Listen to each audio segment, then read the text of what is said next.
with the result that it limited public participation to 7 days only, such that no public hearings could be conducted in any of the 47 counties. The petitioners also took issue with the fact that public participation was only conducted in 19 counties.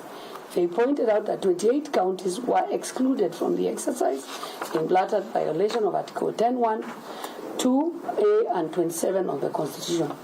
That the discrimination of the petitioners went further to state that the discrimination of the 28 counties and the refusal by the committee mandated with the conducting public participation or collecting views of the persons from the 28 counties was in blatant disregard of Article 47 of the Constitution of Kenya 2010, as read with Sections 4 and 5 of the Fair Administrative Act 2015, that require administrative action to be expeditious, efficient, reasonable, and procedurally fair.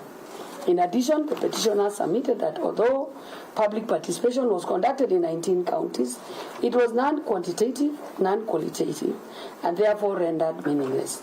It was argued that public participation was conducted only in 19 counties while the National Assembly executes its mandate in 290 constituencies. The petitioners further argued that lack of proper public participation is evident from the reports of the National Assembly and the Senate. It was their case that the National Assembly and the Senate did not provide adequate opportunities for people's involvement in the legislative process of the Affordable Housing Act. In the same vein, the petitioners also submitted that Kenyans had legitimate expectation that the Constitution would be followed in conducting public participation. In conclusion, the petitioners urged this court to find that the Affordable Housing Act did not meet the constitutional parameters for public participation under Articles 10, 118, and 201 of the Constitution. In their response to this question on public participation, the respondents did not dispute that public participation is a requirement of the Constitution. To illustrate, the National Assembly indicated that it conducted civic education in languages comprehensive to the diverse communities in various locations before public participation sessions were conducted by providing fact sheets that gave information to the Affordable Housing Bill. In addition, advertisements in the local daily newspapers were done inviting the public to submit views on the bill by the deadline of 28 December 2023. Key stakeholders were invited to participate to make oral presentations before the committee in sittings that were held in Parliament buildings on 29 and 30th January 2024, 6th and 7th February 2024. The respondents admitted that public hearings by key stakeholders were held on diverse dates across 19 counties.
Hey there friends, welcome to Kids on the Block, where fun and imagination come alive. We dive into magical world filled with exciting adventures and awesome friends. What position were you in? I was number 2. What position were you? Number 1. He decided to cross the bridge by his house and look for food on the other side. We're going to do half cup of chocolate chips, and the other one, we're going to do half cup of the blueberries. So, grab your imagination hats and get ready to explore with us. Join us every Saturday at 9 a.m. for new friends amazing stories, and tons of laughter.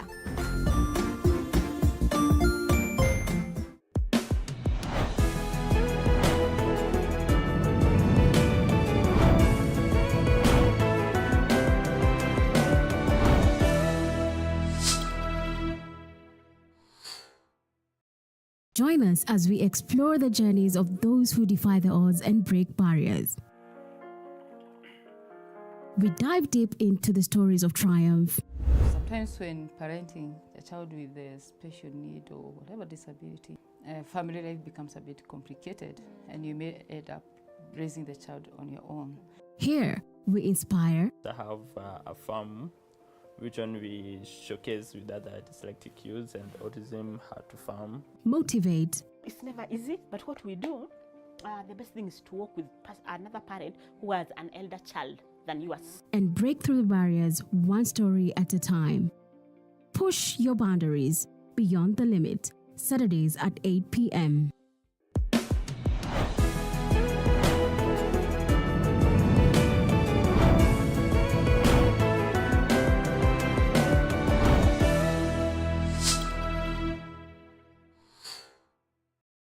The Grind, where business meets brilliance. It's not just about the ideas. I was working as a shampoo boy. I used that to wash. Public participation was conducted within the principles of the Constitution, was supported by the 10th respondent. I think this is the 10th interested party, COFEC. It was the COFEC's argument that the public participation was conducted within the confines of the Constitution and that the opinions of Kenyans with regard to the provision of the collection of the levy of affordable housing by the state were considered before the repealed law was enacted. Having considered the foregoing arguments, it's important that this court first dispenses with the issue on public participation being res judicata in reference to the case of appeal. The respondents have stated that the issue of public participation at the National Assembly ought not to arise in this case, as the court already determined that it was compliant with the provisions of the Constitution.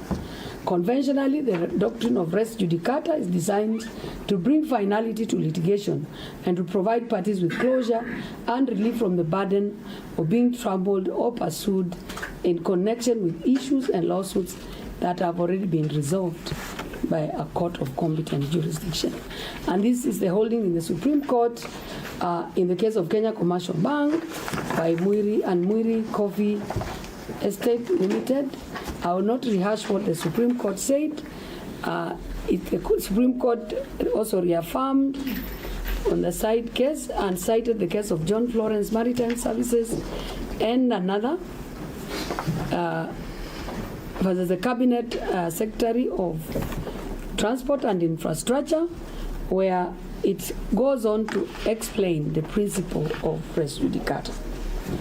The Supreme Court held that a court has discretionary powers to interrogate the matter before it and determine whether it may occasion substantial injustice to the parties, and in the alternative, it must be convinced that there are special circumstances that allow it to make exceptions to the doctrine of res jurisdiction.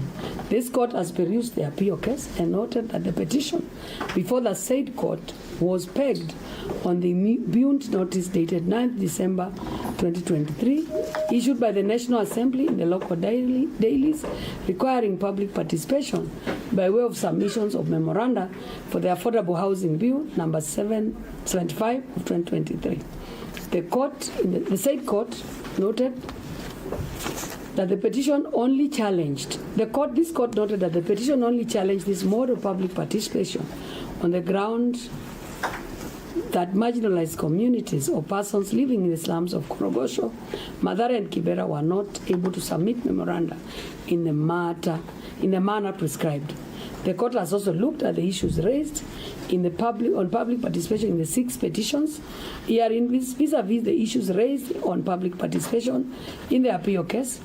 It is our considered view that the issues raised in the instant petitions raise a broader question as to whether public participation was conducted at the National Assembly and the Senate within the tenets of Article 10, 118, and 201 of the Constitution, while in the appeal case the issue was specific to the mode used to conduct public participation. In any event, the court found that the issue was not ripe for determination, as the National Assembly did not only require submission of memoranda but also held public hearings as a mode of public petition. And we've cited the decision at paragraph 47 and 48 and 73 of the appeal court. We find the circumstances that the issue of public participation is not res judicata, and now proceed to consider the issue substantively. It is undeniable that public participation is essential to the legislative and policy functions of government, both at the national and county levels. Public participation is integral to the legislative enactment process. Under Article 10(2)(a) of the Constitution, public participation is one of the key national values and principles of governance. Article 118 of the Constitution provides as follows: Parliament shall A, conduct its business in an open manner, and its sittings and those of the committee shall be in public. Facilitate public participation and involvement in the legislative and other business of the Parliament and its committees. Failure to ensure public participation is fatal. Any action requiring it that proceeds without such involvement is invalid, as it violates an explicit constitutional mandate. This was the holding in the case for Doctors for Life versus the Speaker of the National Assembly and others. I think this is a South African decision that is widely cited. We are certain that public involvement was crucial prior to the enactment of the Affordable Housing Act. Public participation must be authentic, not just symbolic, and should not be treated as a mere formality to comply with constitutional obligations. It is important, therefore, that this court answers what defines proper and reasonable public participation as envisioned in the Constitution. We cite the decision in the South African case of Minister for Health and another versus the New Clicks, South Africa, where the South African court held that the principles of fairness are not to be applied by rote identically in every situation. It cannot be expected of the lawmaker that a personal hearing will be given to every individual who claims to be affected by the regulations that are being made. What is necessary is that the nature of the concerns of different sectors of the public should be communicated to the lawmaker and taken into account in formulating regulations. End of quote. Public participation does not necessarily mean that everyone must express their opinions. Instead, there should be tangible evidence of a purposeful initiative to incorporate a variety of perspectives in the participation program. This was as held in the case of Muiko Basin versus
and the purpose and effect of implementing the provisions of the Act. In other words, looking at the totality of the issues raised in the consolidated petition.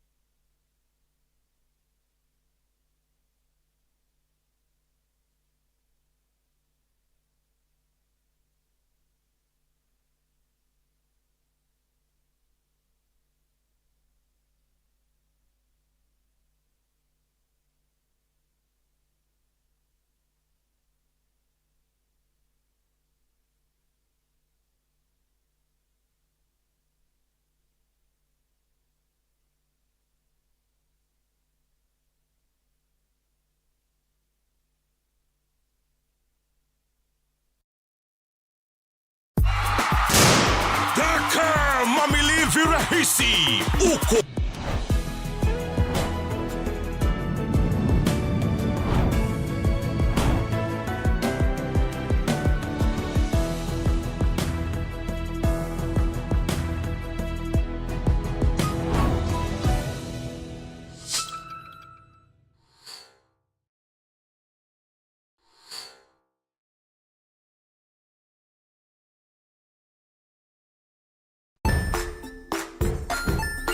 Hey there, friends! Welcome to Kids on the Block, where fun and imagination come alive. We dive into magical world filled with exciting adventures and awesome friends. What position were you in? I was number 2. What position were you? Number 1. He decided to cross the bridge by his house and look for food on the other side. We're going to do half cup of chocolate chips, and the other one, we're going to do half cup of the blueberries. So, grab your imagination hats and get ready to explore with us. Join us every Committee Saturday at on 9 Housing, a.m. Urban Planning, as well as the Departmental Committee on Finance and Planning. That on the 9th of December 2023, the Clerk of the National Assembly published a notice in the local newspapers inviting the public to submit memoranda. This notice was issued under Article 118 of the Constitution and Standing Order 127 of the National Assembly Standing Orders, which require the House committees considering bills to facilitate public participation. That the National Assembly reached out to key stakeholders, inviting them to participate in public hearings held across the 19 counties on various dates, and this was not the only form of public participation, as there was nationwide collection of memoranda and public meetings in chambers of both houses. That from the 9th to 16th of December, the National Assembly collected public memoranda, which was collected nationwide. During this period, Petition 103 of 2023, that's the appeal case, was filed, leading to an order from the High Court in Kisumu prohibiting public participation as prescribed by the published notice on the 9th December, pending the determination. Subsequently, the High Court in Kisumu temporarily halted the collection of public memoranda, but this did not stop the other forms of public participation which were ongoing. On 17th January 2024, the High Court clarified that its order applied only to collection of memoranda by the National Assembly. On the 29th of February, the High Court in Kisumu ruled that the notice issued by the Clerk of the National Assembly was valid, dismissing the petition. The court affirmed that the National Assembly had conducted public participation in a constitutionally compliant manner. This determination by a court of concurrent jurisdiction found that the National Assembly carried out public participation in accordance with the law. Based on the court's decision, it was concluded that the public participation, that is in the Kisumu case, had been properly conducted. We note that on the National Assembly extended its invitation to stakeholders through letters dated 11th, 13th, and 29th January 2024, requiring them to make oral presentations before the committee. These sessions were held on 29th and 30th of January 2024, as well as 6th and 7th of February 2024. We further note that the National Assembly that held consultations with various government agencies, including the State Department of Housing and the National Treasury and the State Law Office, offering opportunities for them to submit representations to the Joint Committee. This is to be found in the affidavit of Samuel Njoroge, Clerk of the National Assembly. The National Assembly then reviewed the written memoranda submitted by the public and invited stakeholders. A report detailing this consideration was annexed to the affidavit of the said Samuel Njoroge and marked as SN1. The bill underwent the second reading on 15th February. During that time, debate by members of the National Assembly took place, discussing the nature and effectiveness of public participation. The ASAND report, which is annexed to the pleadings, details a report of the session of 15th February, which is attached to the pleadings here as SN2, and the documents this discussion. The bill was passed with amendments on 21st February and subsequently referred to the Senate in accordance with Article 110 of the Constitution. We also note that in line with Article 118 of 1B of the Constitution and Standing Order 145 of the Senate Roads, Transport and Housing Committee invited the public to submit written memoranda. This invitation was published in the Daily Nation, the Standard and the Star newspapers on the 23rd February 2024. These submissions were annexed to the pleadings and marked as JN1 to the Senate's response by an affidavit by Jeremiah Nyengenye, Clerk of the Senate. We note that the Senate conducted, through its Committee of Transport, Housing, also sent invitation to key stakeholders to appear before the committee for public hearings on 1st March 2024. The invitations were marked and annexed to the Senate's response as JN2. The Senate Roads and Transport Housing Committee reviewed the memoranda and stakeholder submissions.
The Senate will be the third, Senate of Kenya will be the fourth, and the Honorable AG will be the fifth.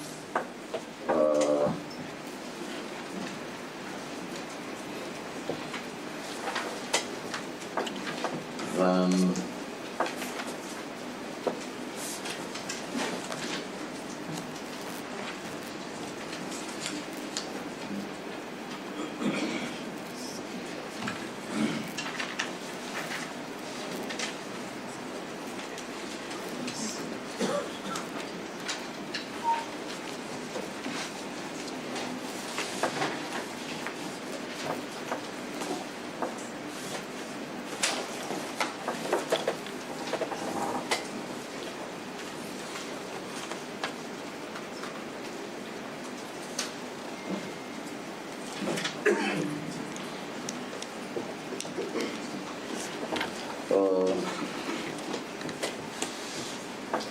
Chief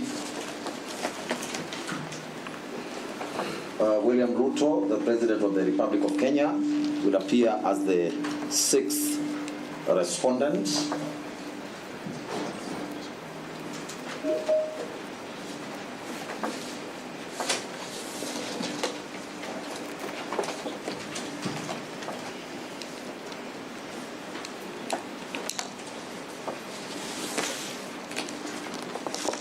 And the interested parties, the first interested party will be LSK as first interested party.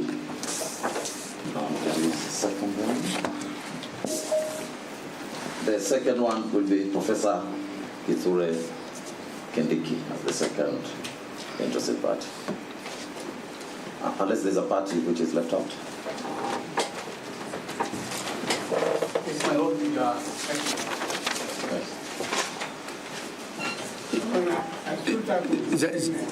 Just a minute. Is there anybody who has been left out on the quorum to amend consolidated petitions? Yes. Wanjiru, Teskimoto and Company Advocates. I was left out in the morning in petition E013 of 2024. I had not been notified, and therefore I learned of these proceedings on the Nation TV, and I decided to come. So therefore, yes, I came all the way from Kirinyaga because Judge Richard Mwongo was very clear that we are going to be notified once the file is forwarded before the Chief Justice. There was no communication. So we were left stranded. What is happening? And our petition is being mentioned here today.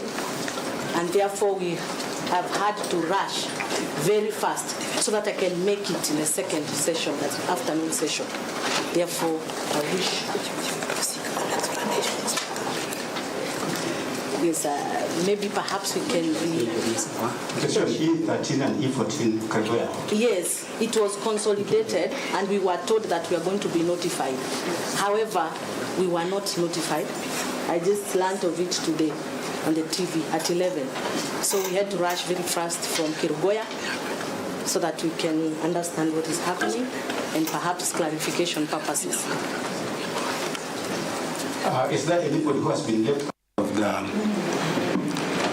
out of my Lord, information? Yes. Just to draw the court's attention, there is an application lodged on behalf of an intended interested party in the name of United Democratic Alliance, which can be considered at the public stage.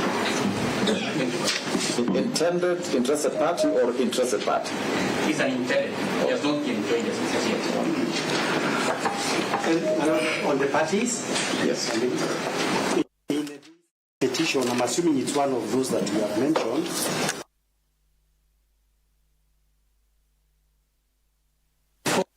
You have not mentioned that petition. Oh, okay. And on that score, let me say this, that in the morning, there were parties who had mentioned different petitions which were not before us. I think we should be very clear that we can only deal with matters which are before us. Should there arise a need for us to mention any matter which is not before us and which has been placed before us, we shall make that communication. So I think we need to be very clear that our jurisdiction is prescribed to particular files. Thank you very much. My lords, you are ready. Permit me to request that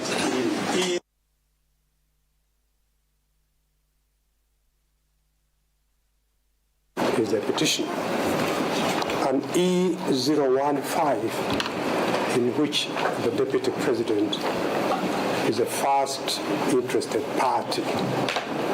Let the record of this honorable court show that we were not given an opportunity to be heard on the issue of consolidation. Let the record show the court has acted of its own volition when the normal practice, even under the Mutunga rules, is to accord parties to state their views on a proposed consolidation. This is the court rule violation. We were not asked to give our views. Thank you. Your Lordship.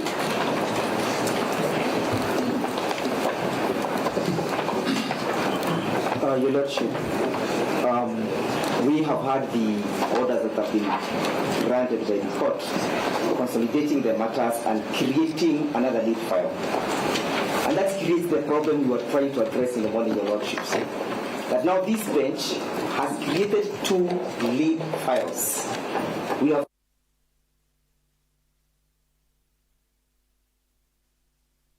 522, which files are not before you. We have now created another lead file, E565. Your Lordship, those are some of the issues we were trying to raise in the morning, that if those other files were before you, this confusion would not be rising. Mr. Legwa, there's absolutely no confusion matters. Let us not bring confusions where there's none. I think in terms of consolidation, we have cited the rule under which we have acted, Rule 17 for avoidance of doubt of the Mutunga rules. I think we need to move forward. Yeah, and my notes on behalf of the respondents, we confirm time has already been taken on issues that are not of any substance. Save, we would like to make two proposals. First, we would like, my Lord, having read what has been filed by our colleagues this afternoon, we would like to propose that their application for recusal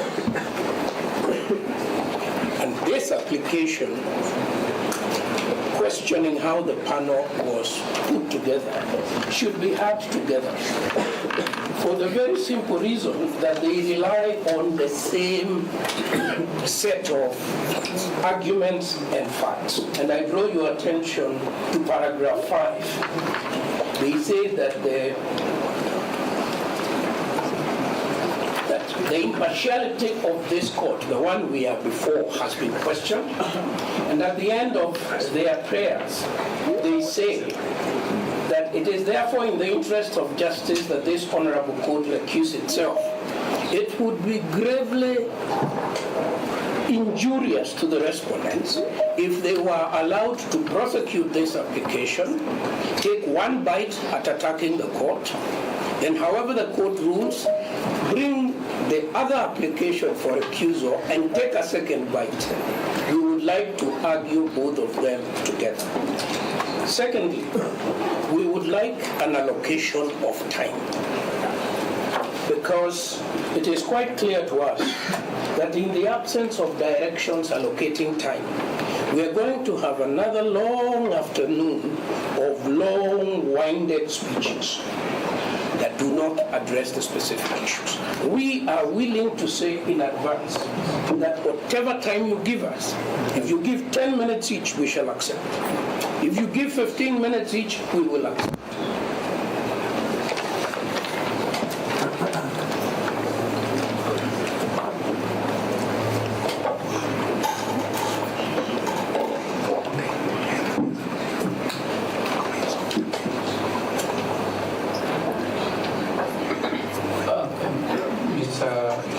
Professor Gibby, which much applications have been filed? How many applications? The one you directed, my Lord, in the morning. Yes. Yes. But it is in that application that has been filed by Jindo Matiba and company advocates. That is the application that seeks, on the one hand, that questions how this bench was appointed, and on the second hand, it requires the recusal of this bench. So for avoidance of doubt, it is one application? It is one application. There are three applications. There is an earlier application for recusal, and that's why I'm saying we probably can hear both of them together. I'm sorry, my Lord, but my lordships and my lady, I just wanted to remind the court of Article 159 of the Constitution. In exercising judicial authority, the courts and tribunals shall be guided by the following principles, and 159(2)b, justice shall not be delayed. So I'm requesting your lordships and my lady to kindly refer to that provisions and let us move forward. Thank you.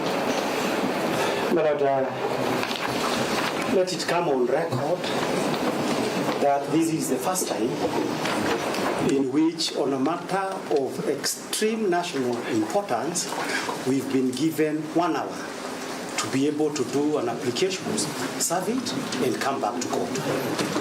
We have tried to do the best that we could in terms of complying with those directions.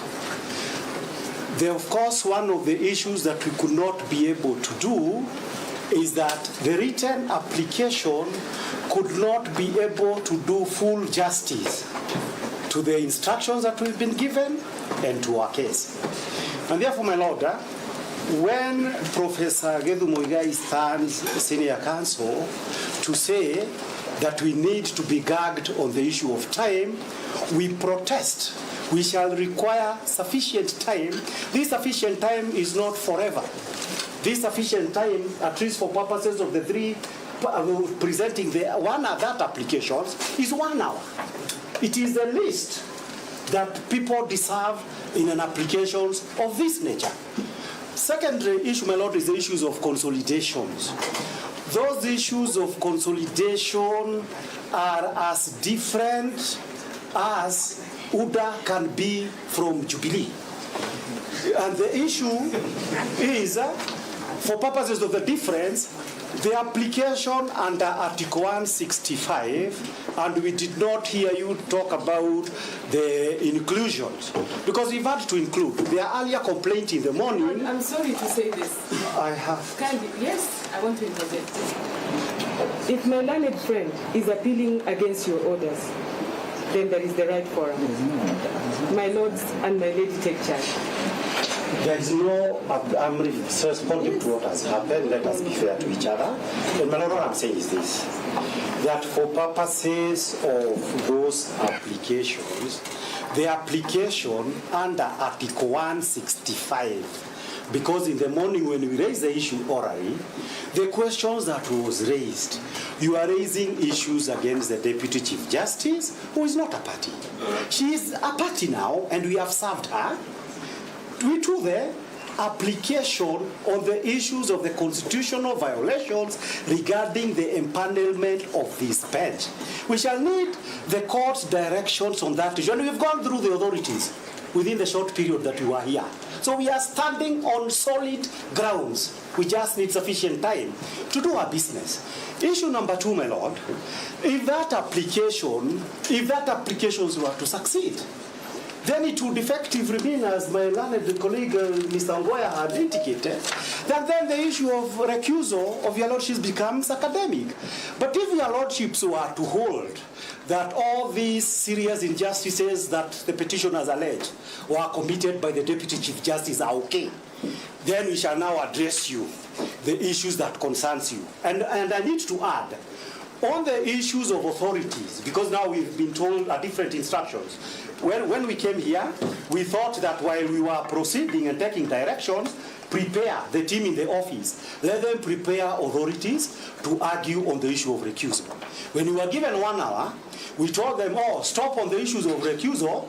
Now we are dealing with another thing. So, my Lord, we cannot be able to argue, if it is today, we cannot be able to argue as expected by our client on the question of recusal. And there is no similarity of issues.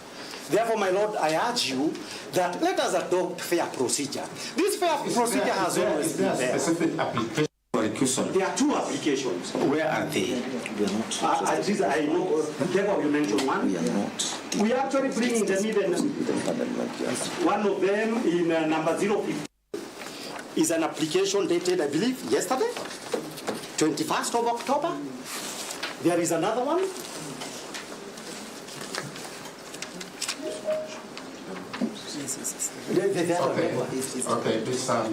Okay, these are the directions we are making. We will deal with the application before us.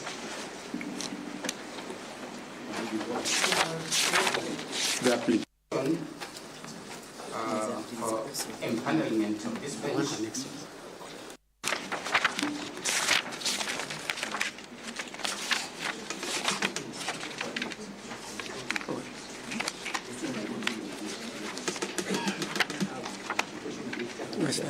Where's the application? Where's the application?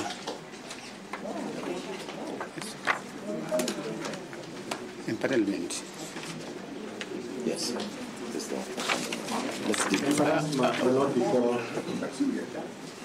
Perhaps before you give.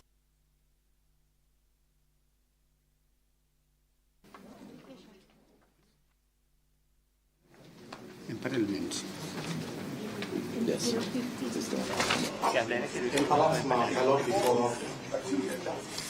Perhaps before you give the directions, with my learned friend, Ms. Kimotho, she's informing me that she was not aware of directions in the morning, that applications be filed and we come back before you, and now her petition has been integrated in the consolidated petition. That is petition. 1 hour just with the others to file her application. Therefore, she's not been able.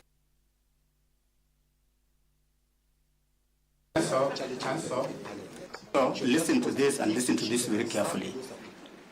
All of us acknowledge the momentous import of the proceedings before us.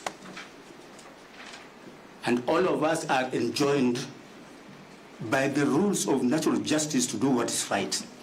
This bench is not going to be taken round in circles. We will not be taken round in circles. We are here to do justice for the petitioners, justice for the respondents. And anything which is intended to delay these proceedings will not be acceptable because both parties have come to this court under certificate of urgency. Let us be very careful how we argue our matters. We want everybody before us to get justice. That justice will not be possible if every advocate who stands up wants to take the cause in cycle. We will not allow that. I'm making final directions on this matter. The matter which we are dealing with is an application dated 22nd of October 2024 by Jindo Matiba and Company Advocates. It seeks orders under Rule 3 of the Constitution. We are dealing with the issue of empanelment. And then after that, we'll make a ruling for the way forward. So let us proceed. Let us be courteous to each other. Let us be courteous to the parties before us. Parties before us are very okay, but let's not be a theater by advocates to derail the process. I beg you. On the issue of time allocation,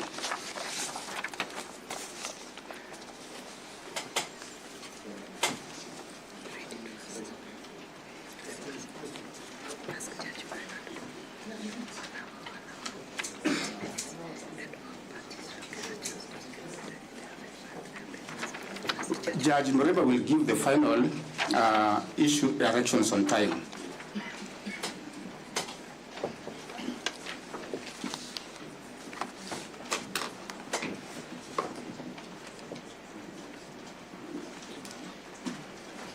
Okay, this is how we'll proceed. The applicant. It's only one applicant. It's only one applicant.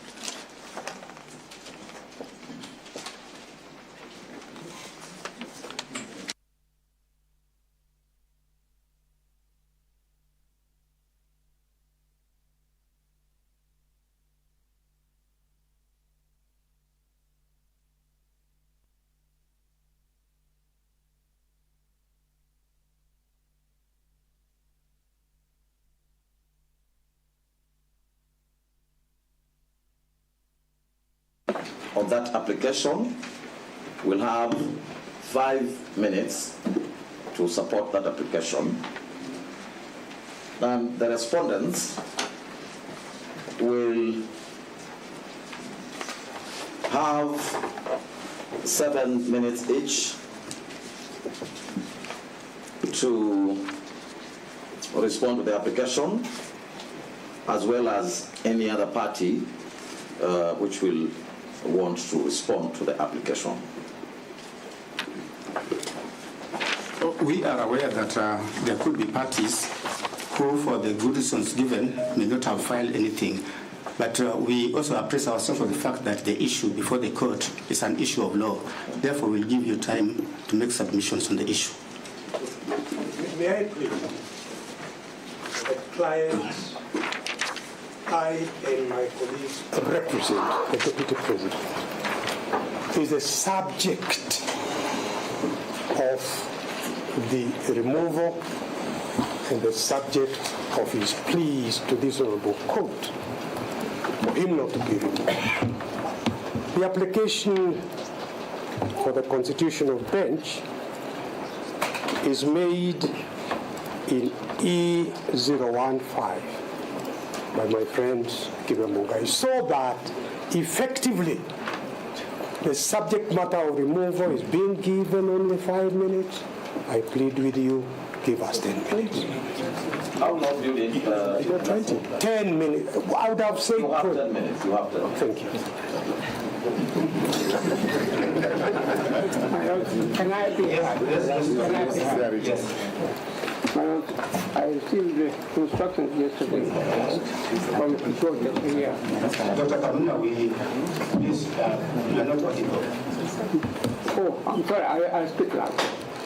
I received the instructions yesterday from the Georgia here that I come and make an application that Georgia Syria would like to be enjoined this matter.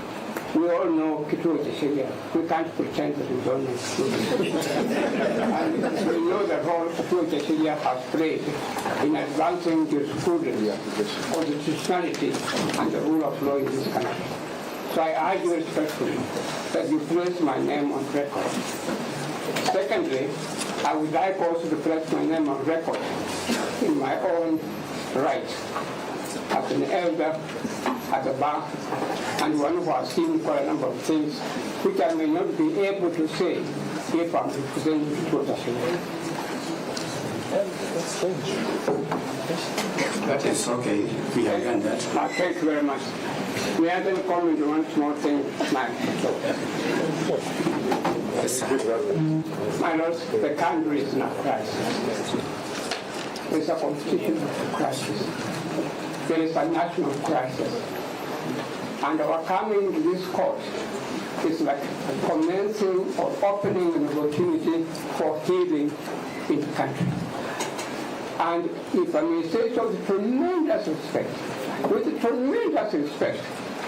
this is not a matter where it should be allocating some 5 minutes, 10 minutes, 20 minutes. No, that is not suitable. Let these lawyers talk. They are part of the healing process to the 15 million of Kenyans. A number of them are glued now to radios and TVs trying to hear what is being said in this court. And for this honorable court to come and say that my ever friend, Mr. Mute, will only have 10 minutes, will have no 5 minutes. Mr. Mute asked for 10 minutes and we allowed him to have 10 minutes. He said so because he was under coercion.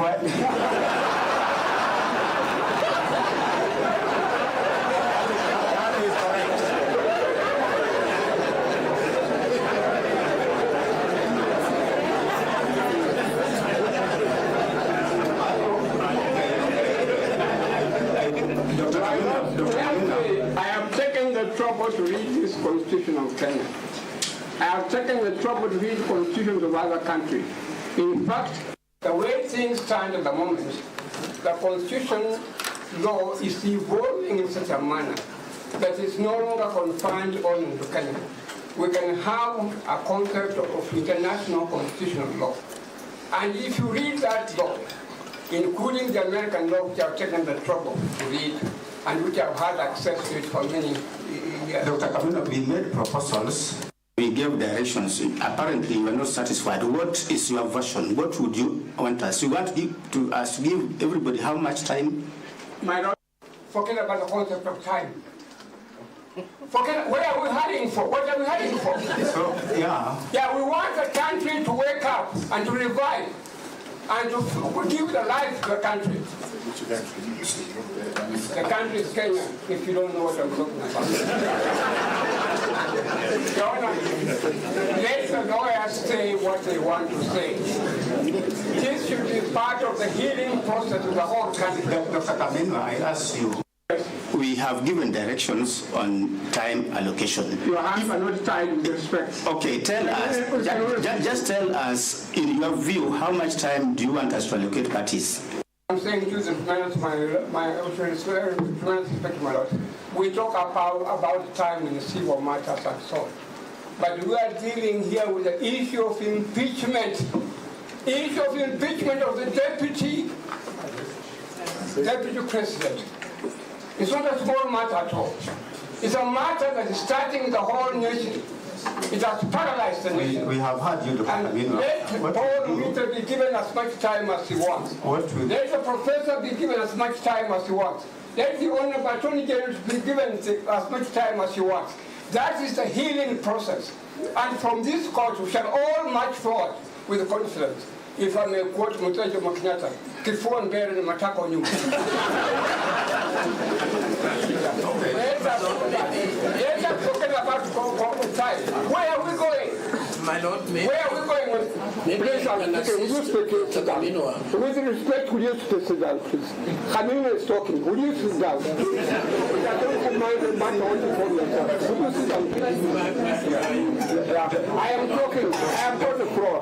My lord, under the rules of this court, senior counsel has preference, speaks first before any other person except the Attorney General. So if you would please sit down, I as senior I will not sit down. You're not practicing you are still doing breastfeeding. That is also true.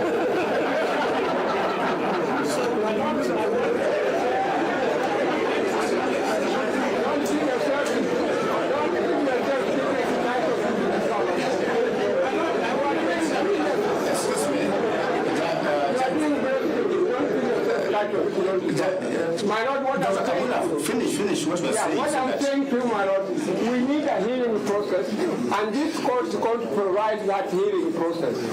Let the lawyers say what they want to say. What are we hurrying for?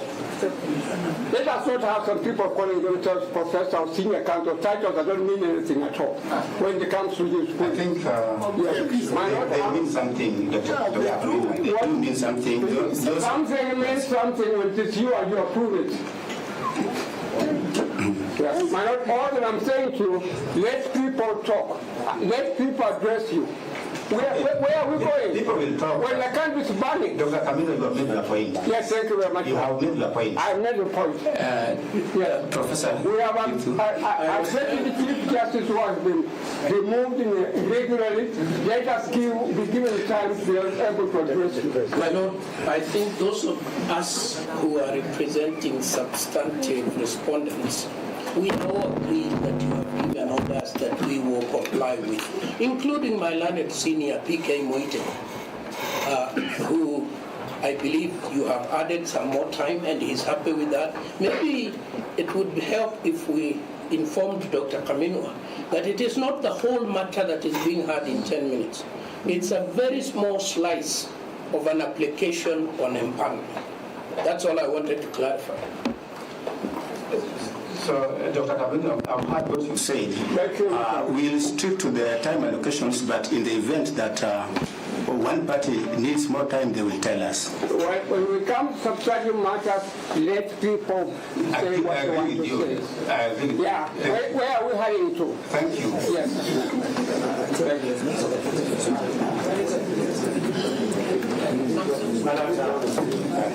In view of that time allocation, and I thank senior counsel, the senior most going by the Kenya law reports before you. May I? By the way, mention my name. Mention Dr. Kameno. Thank you. Madam, the report of the East Africa law confirms that. Madam, the point I need to make, and I beseech you, because of the serious time that we had to prepare this application, I could only prepare for certain aspects of these applications. My colleagues, Professor Gada, and my colleagues, Ndegwa and Jiro. Within the 20 minutes that you have allocated, I will say my piece. It is insufficient, but I'll try.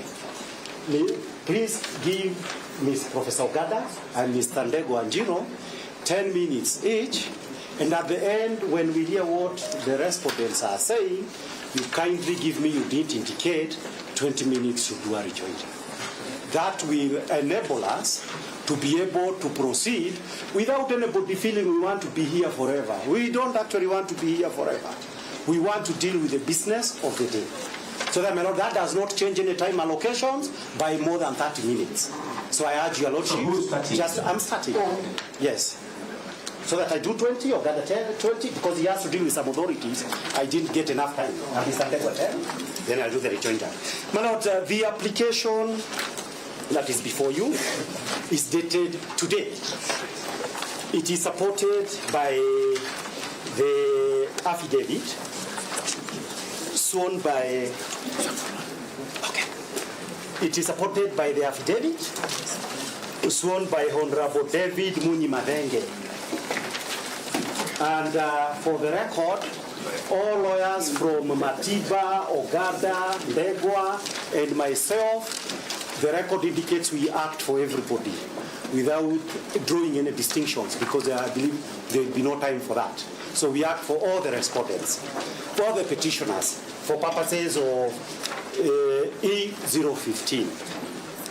My Lord, before going on to argue this application, there is a small point that I wish to make regarding the issue of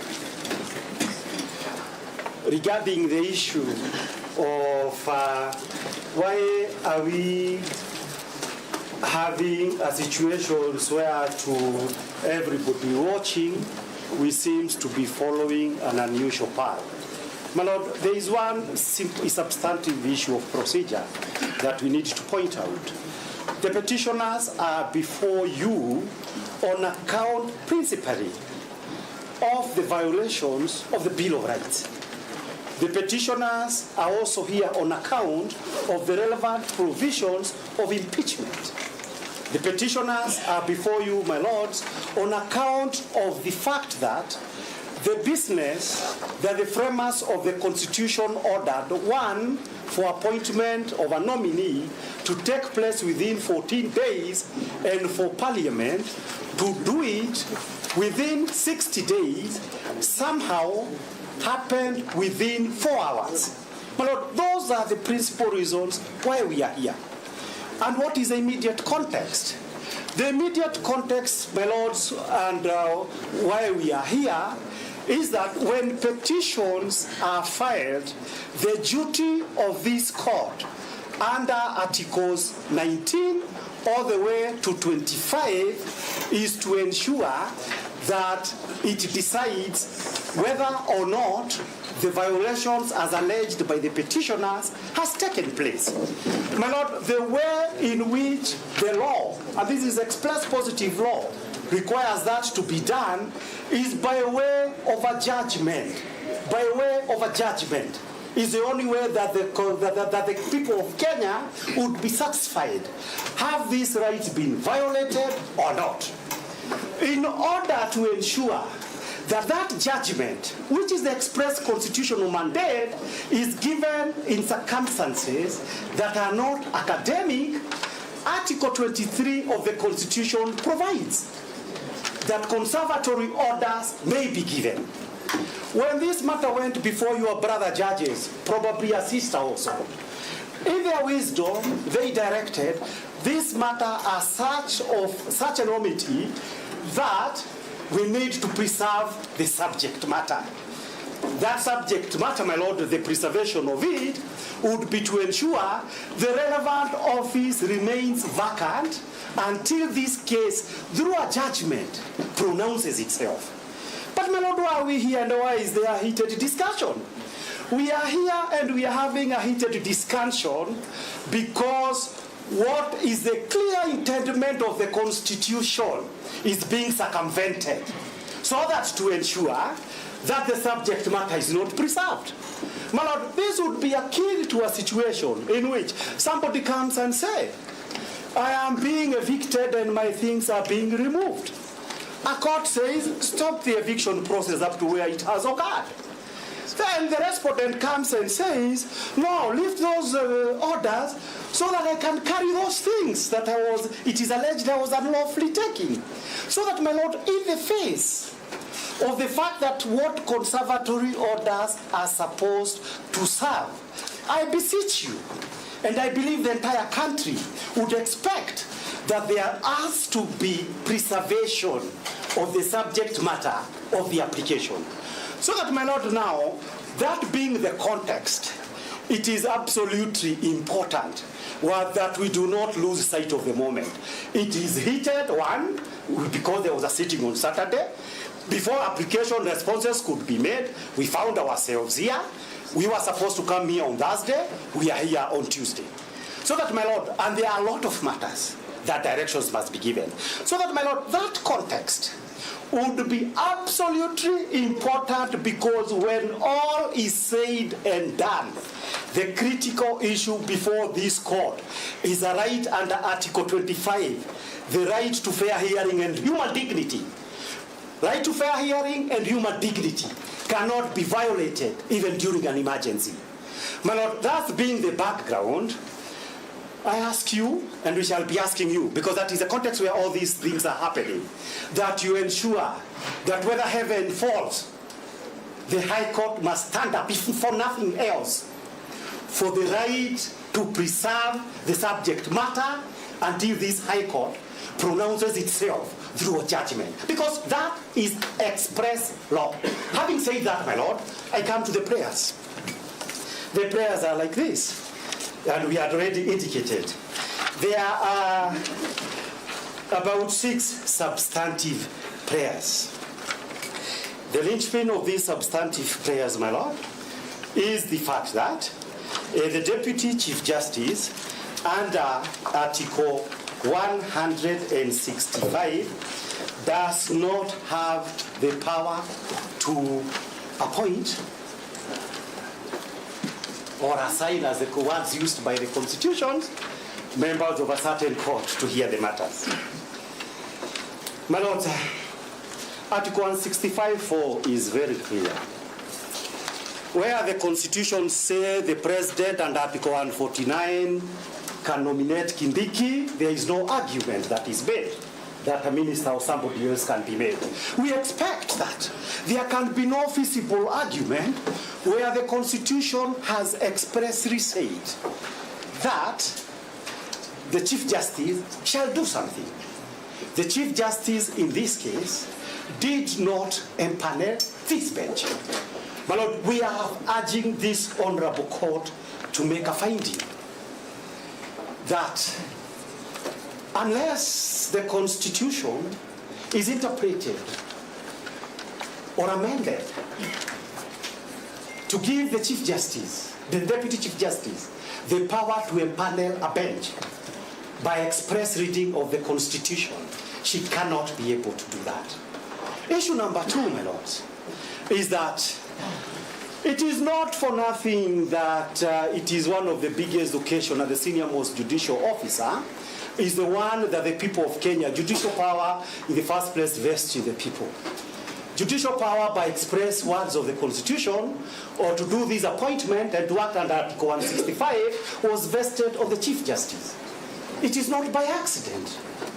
It is by the express intention. So that, my Lord, on the face of it, when a state officer who is not directly mandated to do something ends up doing it, under public law judicial review, it is done every day. You did not have the power under statute or the Constitution to do that. There are so many cases, starting with Madho versus Republic. I think it was sometime in 1974, where somebody at City Council did something, where the law did not allow that person to do that. So that, my Lord, all these cases we are aware of. So that, my Lord, as far as Article 165 is concerned, we submit that that is not possible. But, my Lord, this argument is developed a little bit further by the petitioners' applicants. Because the petitioners' applicants are saying that the Deputy Chief Justice, having usurped the powers of the Chief Justice, she proceeded to do two things. One, to sit at night to appoint a bench, and to authorize that bench that sat on Saturday to conduct their business on Saturday. But those are irregular, because as we are saying, this is not a matter of public emergency. Of course, it was a matter of public emergency before the National Assembly and before the Senate. But because of the timelines we've given you, my lords, it is not a matter of public emergency. But having found herself in that situation, she decided to treat this matter as one of public emergency. Then, my lord, she directs come and sit on Saturday. We have set out in our applications and in our affidavit. There must be certain circumstances under our laws, the High Court Administration and Organization Act, that can justify for any bench to sit outside on Saturday and Sunday. There must be express reasons. Those express reasons, as we sit here, are grieved. We still do not know them. And if we do not know them, every Kenyan who would be aggrieved by a decision made in these circumstances would have every reason to be concerned that from the word go, there was a conspiracy to commit injustice. My lord, all of you have been honorable members of the High Court. There cannot be, where there is no public emergency, for occasions to arise that for the first time you would effectively be accused. You engaged yourself in a conspiracy to undermine the constitutions and to defeat it in a manner that would amount to treason. So that, my lord, the point that we make is that in the absence of a public emergency, what has so far happened is not only just unconstitutional, but something that would amount to violation of the Constitution and something that would amount to violations of the Penal Code as far as the issue of observing justice is concerned. My lord, for argument's sake, we proceed to make that argument. Let's assume that there was an emergency. We submit there was none, but let's assume there was one. If there was an emergency, then it was incumbent upon the Chief Justice to read, and they were in the newspaper and in the news, all these cases that honorable judges of the High Court from various stations had recommended for a bench to be appointed to hear them, to consider them, and place them for hearing on Saturday, and to fast-track that hearing. But, my lord, what is it that happened? My lord, what actually happened is that you have a situation whereby the respondents, who are basically agents of the government of Kenya and its various appendages, have gotten their applications to be satisfied and for a bench to be specially convened to sit, because from the standpoint of the petitioner, to set aside the conservatory order in order, as the petitioners contend, the violations of the Constitution may be completed. My lord, justice in this case, if it means anything, it must mean a very simple issue. The multiple violations of the Constitution that are already ingrained and embodied in the various applications, we cannot allow them to be completed, because this is what it's all about. This is what the decisions of the Chief Justice was all about, to complete the serious violations of the Kenyan constitutions. By your oath of office, your lordships are committed to stop a respondent and a government and its appendages that act in this manner. My lord, what does it amount in law? For the Chief Justice to say you have about 15 or 20 cases, as I hear from my learned colleagues who have been in this matter longer than me. I'm here today for this matter. And I'm here because there is a constitution in Kenya. My Lord, that's being the case, there has to be satisfaction. If the Chief Justice, and she's a party in this application, cannot be able to justify why did you choose to address the grievances of the Attorney General and the government of Kenya and leave the petitioners. The first right of hearing under our constitution, I deal with Mutunga rules every day, is that the petitioner will have their rights to be heard, to prosecute their case. That is what the Bill of Rights means. The respondent, even under Mutunga rules, will respond and answer the allegations that have been made. But my Lord, where the Deputy Chief Justice chooses to fast track the grievances of the alleged violator, common sense has to be affected. My Lord, the conscience of this court must be bothered. Such conduct in the normal sense of things. We went through the removal of judges during those days. There was just minor infractions of the right to be heard, and judges were shown the door home. But my Lord, here it is a systematic decision consciously made that would have very harmful effect for the jurisprudence of our country and for the meaning of our constitution.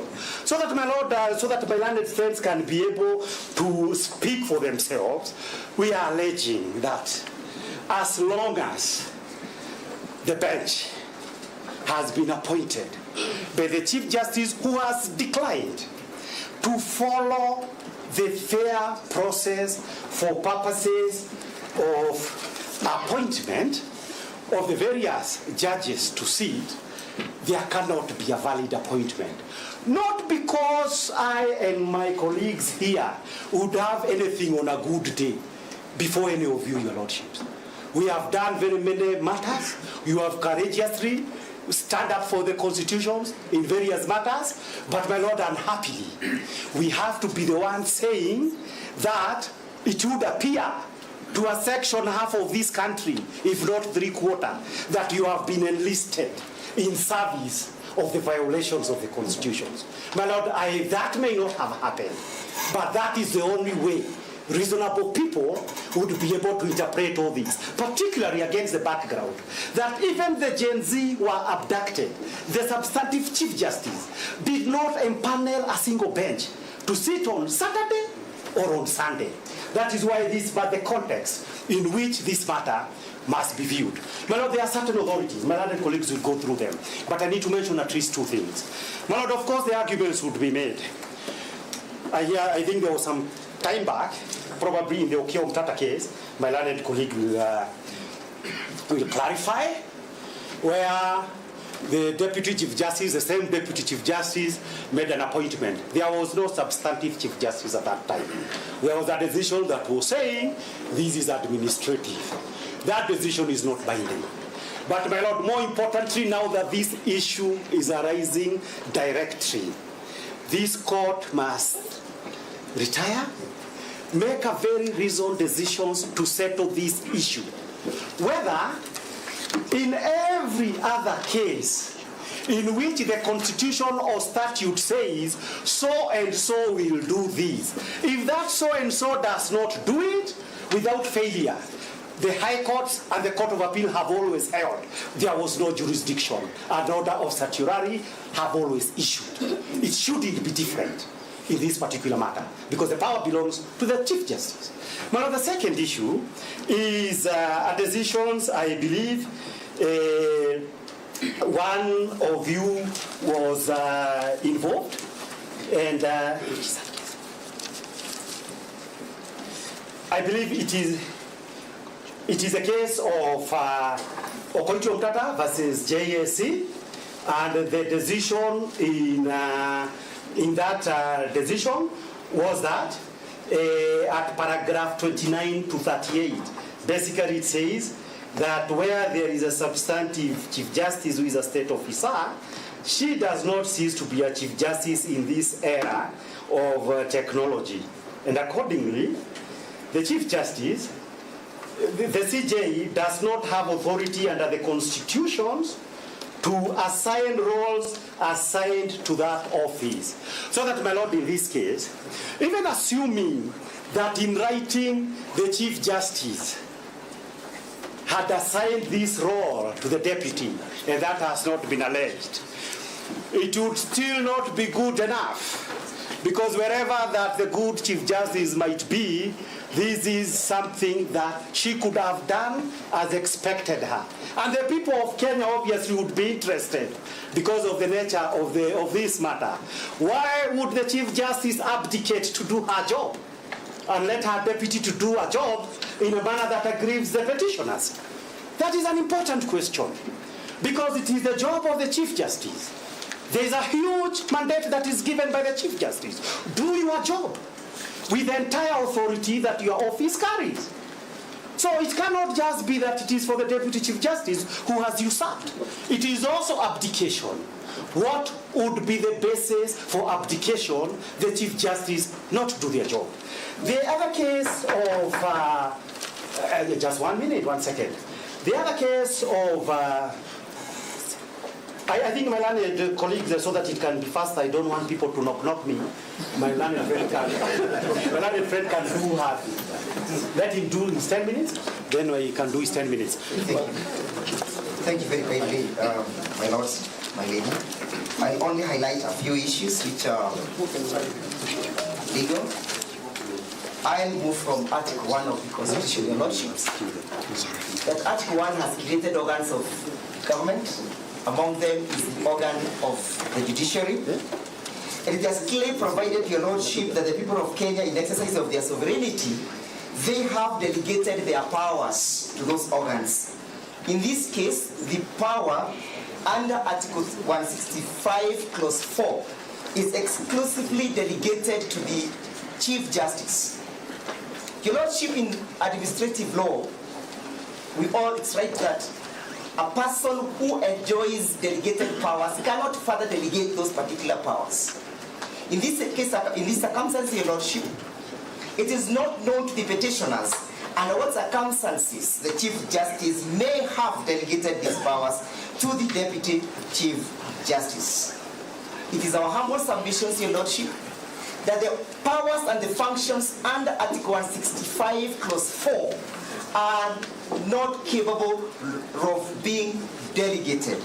Further to that, your lordship, you seek leave under Article 159 of the Constitution, which provides that, your lordship, that judicial power is derived from the people and shall be exercised by the courts and tribunals established by this Constitution for and on behalf of the people. That article again clearly indicates that this power under Article 165 Clause 4 is not capable of being delegated. How about, your lordship, in the Constitution? Your lordship, I invite you to look at Article 260 of the Constitution. It provides if a function has been created to be executed by that particular organ, it is only that organ that is capable of executing that particular function. And for the question of further delegating that particular function cannot arise so as to say that the Deputy Chief Justice had the constitutional mandate to appoint this bench to adjudicate over these particular files. Your lordship, we have put up a case that the Deputy Chief Justice has not only violated the Constitution, but also violated the rights of the petitioners to be heard under Article 50 of the Constitution.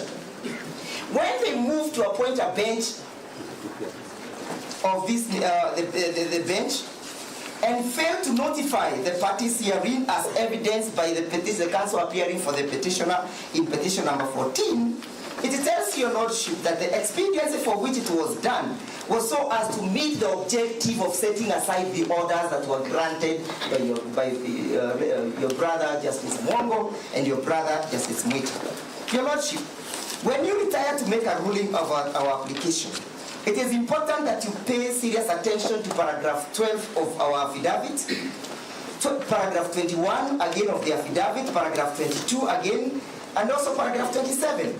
And then you might want to ask yourself, under Section 10 of the High Court Organizations, High Court Administration and Organization Act, how, under what circumstances, the Chief Justice, the Deputy Chief Justice, authorize you to sit on a Saturday? Under what circumstances did the Chief Justice herself, Deputy Chief Justice herself, sit at night, in the wee hours of the night, ungodly hours, and constituted this bench? Your Lordship, it's our humble submissions that Article 10 has only arrogated that function, again, exclusively to the Chief Justice. And that the Deputy Chief Justice has no power under Section 10 of the High Court Organization and Administration Act to order you or to authorize you to sit on an odd day like that or the Saturday. Your Lordship, permit me to draw your attention again to the case of Omtata. When you retire and the judgment will be highlighted by my learned friend, it is of importance, Your Lordship, that you look at paragraph 192 of that judgment. It has given the circumstances under which the Deputy Chief Justice can act in the absence of the Chief Justice. One is if the Chief Justice is indisposed, if he resigns, if he is dead, or if he is holded out of office. The question of leave, to which we are submitting without knowledge whether that is the circumstance that led to the allocation of powers by the Chief Justice, is not one of the grounds or reasons that the Chief Justice can exercise, the Deputy Chief Justice can exercise the exclusive powers meant for the Chief Justice. Finally, Your Lordship, all these avowals contained in our affidavit have not been controverted by the respondents through a replying affidavit. They have only filed the grounds of opposition, to which they shall bring to your attention the case of Container, which has been distinguished by the case of Okia Omtata. The grounds contained in our affidavit, Your Lordship, are uncontroverted and they must be admitted as such. I beg to rest my case.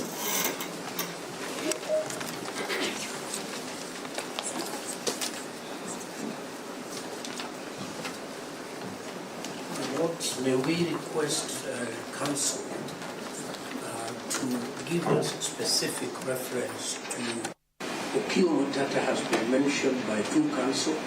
He's probably the most prolific litigator in the history of Kenya.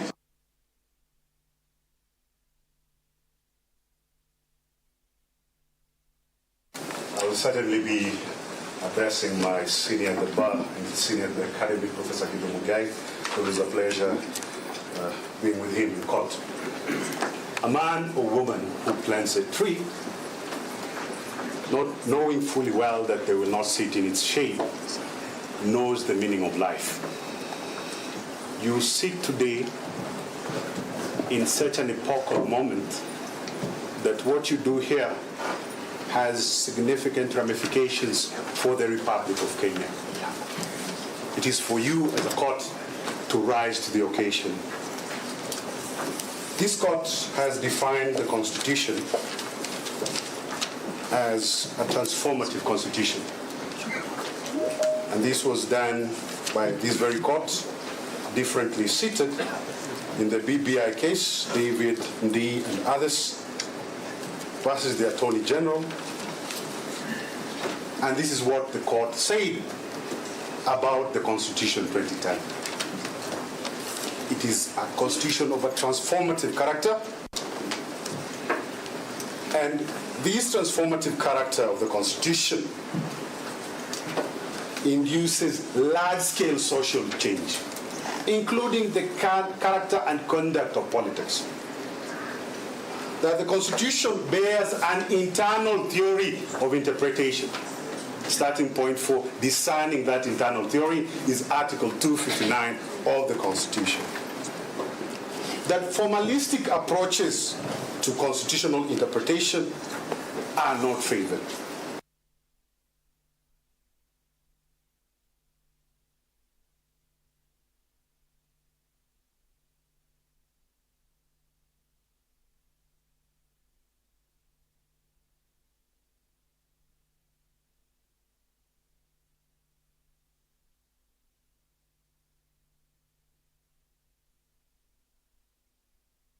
filed grounds of opposition.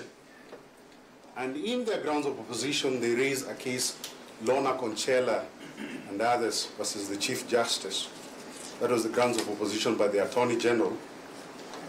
And in that case, this High Court said that the power to appoint a bench is administrator, and that power can be performed by the Deputy Chief Justice in limited, constricted circumstances, so that the normative holder, the Chief Justice, performs it, but the Deputy Chief Justice has to perform it in certain limited circumstances. Those limited circumstances have to be demonstrable. That is Conchela. Your Lordship, Justice Murima, sitting in Okoiti versus JSC and another petition, E408-2020, 2021 EKLR, I believe that is what Professor Gideon Muigai was asking about.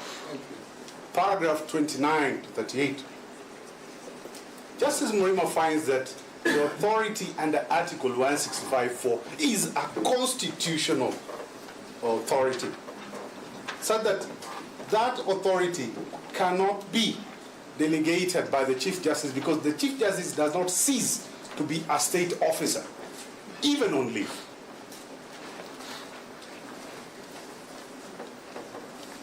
We have another authority here, Petition 31 of 2013, Kenya Medical Research Institute versus the Attorney General. This is found at 2014 EKLR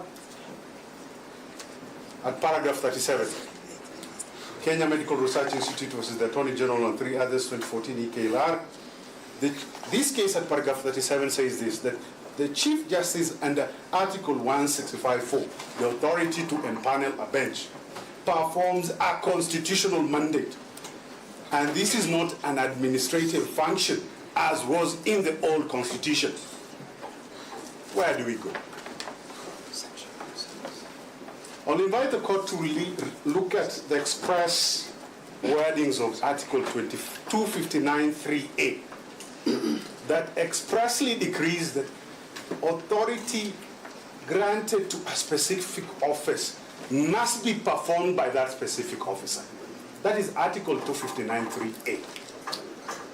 I want this court to consider the decision of the Court of Appeal, and this, the other side can take judicial notice of, the court can take judicial notice of the case of Karisa Chengo, whereby the office of judge and the person of judge are synonymous,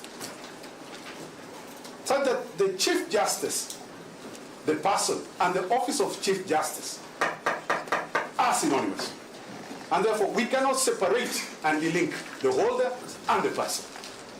And therefore, if the Chief Justice were to delegate any responsibility to the Deputy Chief Justice, assuming that was possible, then the Deputy Chief Justice has to take an oath by virtue of Article 74 of the Constitution.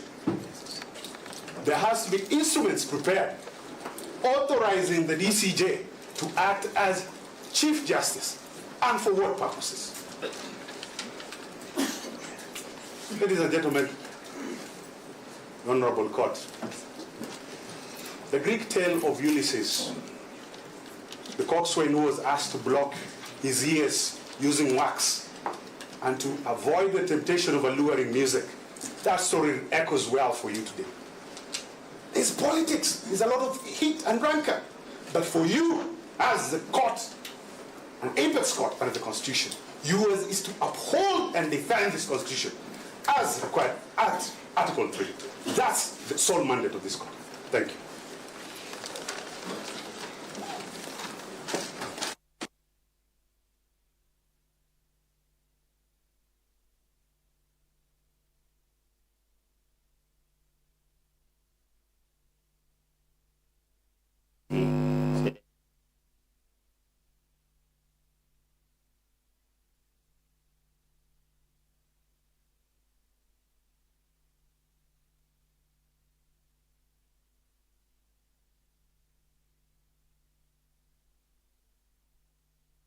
The requirements of public participation and the purpose and effect of implementing the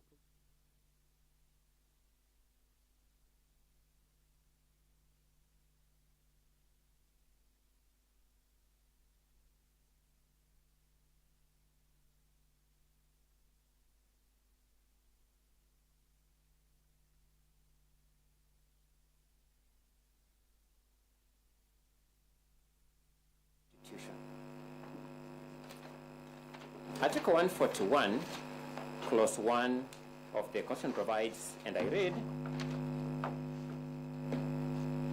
that the swearing in of the President-elect shall be in public before the Chief Justice, or in the absence of the Chief Justice, the Deputy Chief Justice.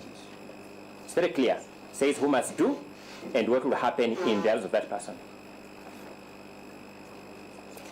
Article 148, Clause 4 of the Constitution provides, and I quote, the swearing in of the Deputy President-elect shall be before the Chief Justice, or in the absence of the Chief Justice, the Deputy Chief Justice, and in public. Another very clear stipulation of our Constitution of what the Chief Justice can do and what will happen in the absence of the Chief Justice. Then we go to Article 165, Clause 4. I want to emphasize one thing, my lords, my lady. You notice that Article 141, Clause 4, Article 148, Clause 4 come before Article 165, Clause 4. The makers of the Constitution were aware of what would happen in the absence of the Chief Justice while drafting Article 141, Clause 1, Article 148, Clause 4. Let us see what they said at Article 165, Clause 4. They said, and I quote, that any matter certified by the court as raising a substantial question of law under Clause 3B or D shall be heard by an even number of judges, being not less than 3, assigned by the Chief Justice. Full stop. I'm always encouraged by an article my mentor, Professor Githu Muigai, wrote many years ago called Political Jurisprudence or Neutral Principles. Another look at the problem of constitutional interpretation. And Professor Githu Muigai makes an important argument that decisions of constitutional courts must be formulable in such a manner that they would apply coherently to all subsequent cases of similar facts. I'll not read these names in full, but you now know that if we approach this court and read for it Lena Concella, the decision already alluded to, it will appear that this court's position is this power by the Chief Justice is administrative. If we approach this court and read the case of Kemri and the case of Omtata, both of which have been referred to by my learned colleague, Mr. Ogada, you'll notice that the power under Article 165 is not administrative. The court says so, and my Lord Judge Murima, you contribute to that jurisprudence. It is a constitutional imperative. I think my teacher, Professor Githu Muigai, would frown at that in jurisprudence as being political jurisprudence, because then we cannot answer first-year law student coherently. Is it administrative or is it not? We will find it difficult to answer it.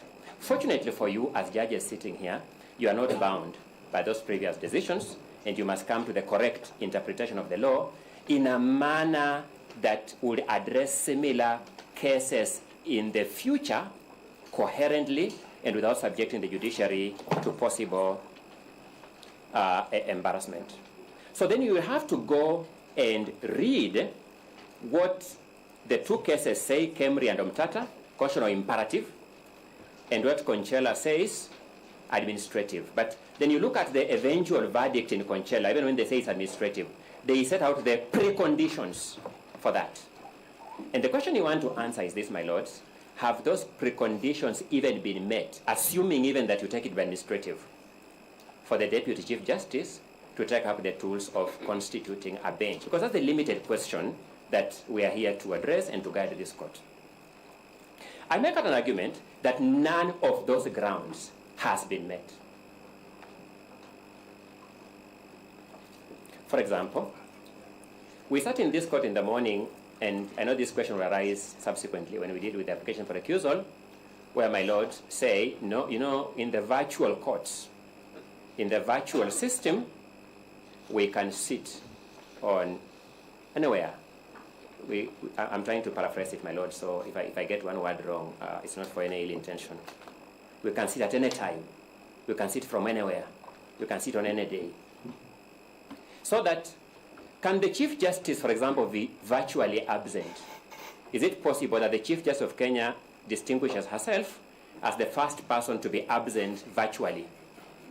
Wherever she is, at home, in Europe, in Asia, in Australia, in Kenya, wherever it is, can she be absent virtually? The answer is an emphatic no. That in the virtual space, it is difficult to justify absence. Is the Chief Justice disabled? At least, it has not been suggested by the applicant, nor the respondent, that the Chief Justice is disabled. And therefore, even looking at the Conchela decision, none of the preconditions cited there to justify the limb of administrative has been met, in which case the Deputy Chief Justice has no basis upon which she could have taken up the cudgels to constitute this bench. In a virtual court, my lords, and we must be very careful about this, because I kept asking myself this morning, I've never been a judge, maybe one day I will be, maybe not, how uncomfortable it would be to sit as a judge when you perceive that some of the parties believe are uncomfortable with you. It must be a very frustrating situation to find oneself in, and my sympathies go out to all judges who find themselves in those circumstances. Just 1 minute for this argument. But the interface between litigants at the judiciary in this technology space is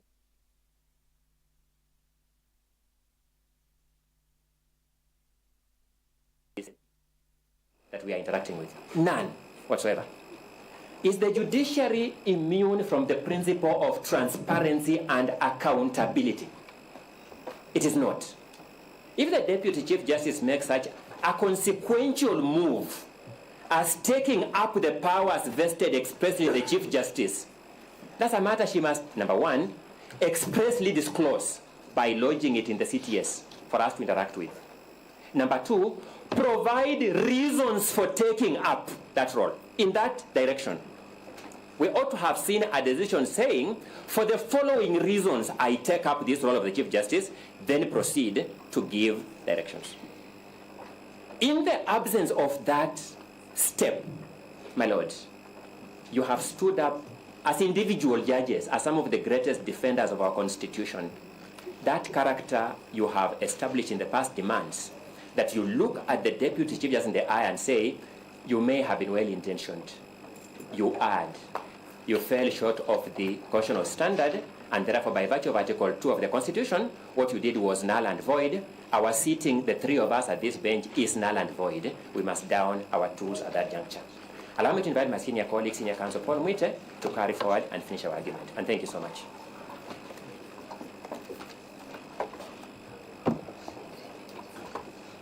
I will be very brief, my lords, your leadership. The taking of the court file 015 from Kirinyaga Court in the middle of the night was a gross irregularity that impacts on a fair trial. The bringing of that file in the middle of the night from Kerugoya, to presumably the Deputy Chief Justice, was another gross irregularity. For the Deputy Chief Justice to have sat in the middle of the night on Friday, the 18th of October, was a gross irregularity.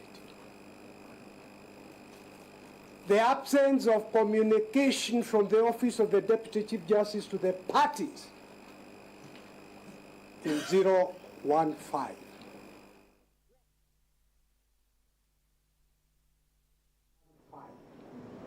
was a gross irregularity.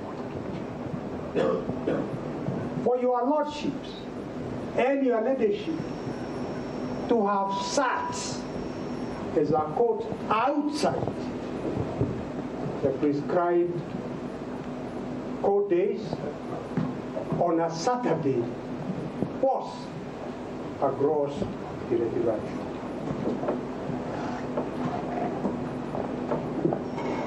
The maxim that justice must not only be done, it must manifestly be seen to be done, is an extension of the right to a fair trial guaranteed in Article 50.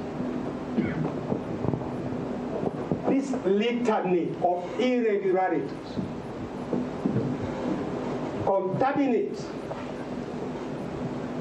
the sitting of this bench irredeemably. And I would ask that in respect to Article 50, we do not even go into issues of recusal. Your lordships, your leadership should, on the basis of those irregularities, down here. There is one I have forgotten.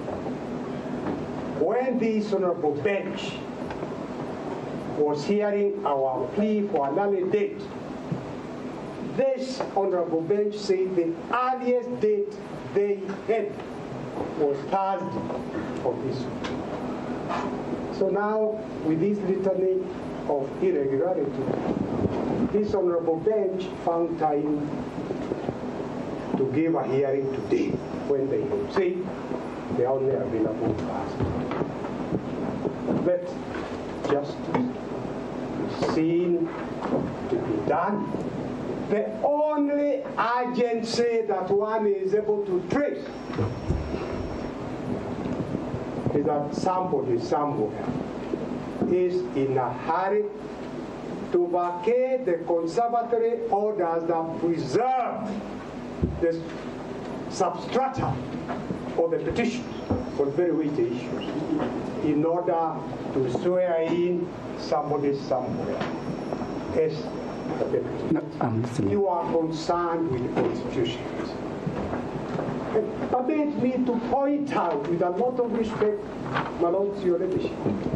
I have gone through these things during the radical surgery, and I doubt that we have seen the last of the radical surgeries.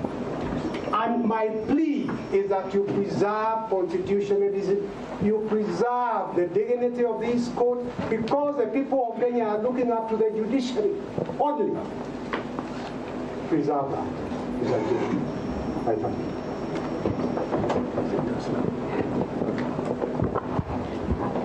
May it please you, presiding judge and members of your court, we thank you for the opportunity to reply as respondents.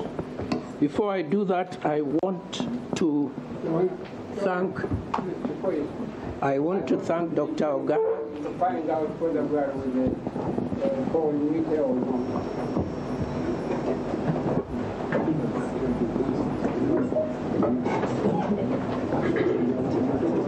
Yes, how many people are supporting the application?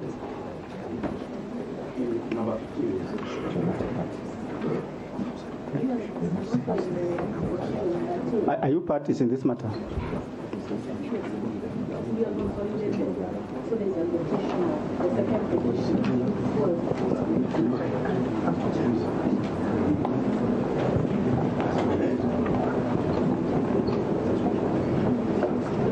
For the second petitioner, in support of the application. Your name?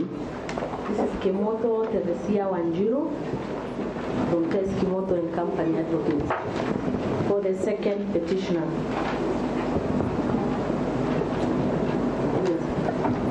So, perhaps you most allowed to submit or go to.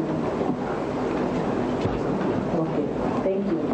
So, we are in support of the application, and the fact of the matter and why we are in support of it is, number one, as I said earlier, we were never served with those directions.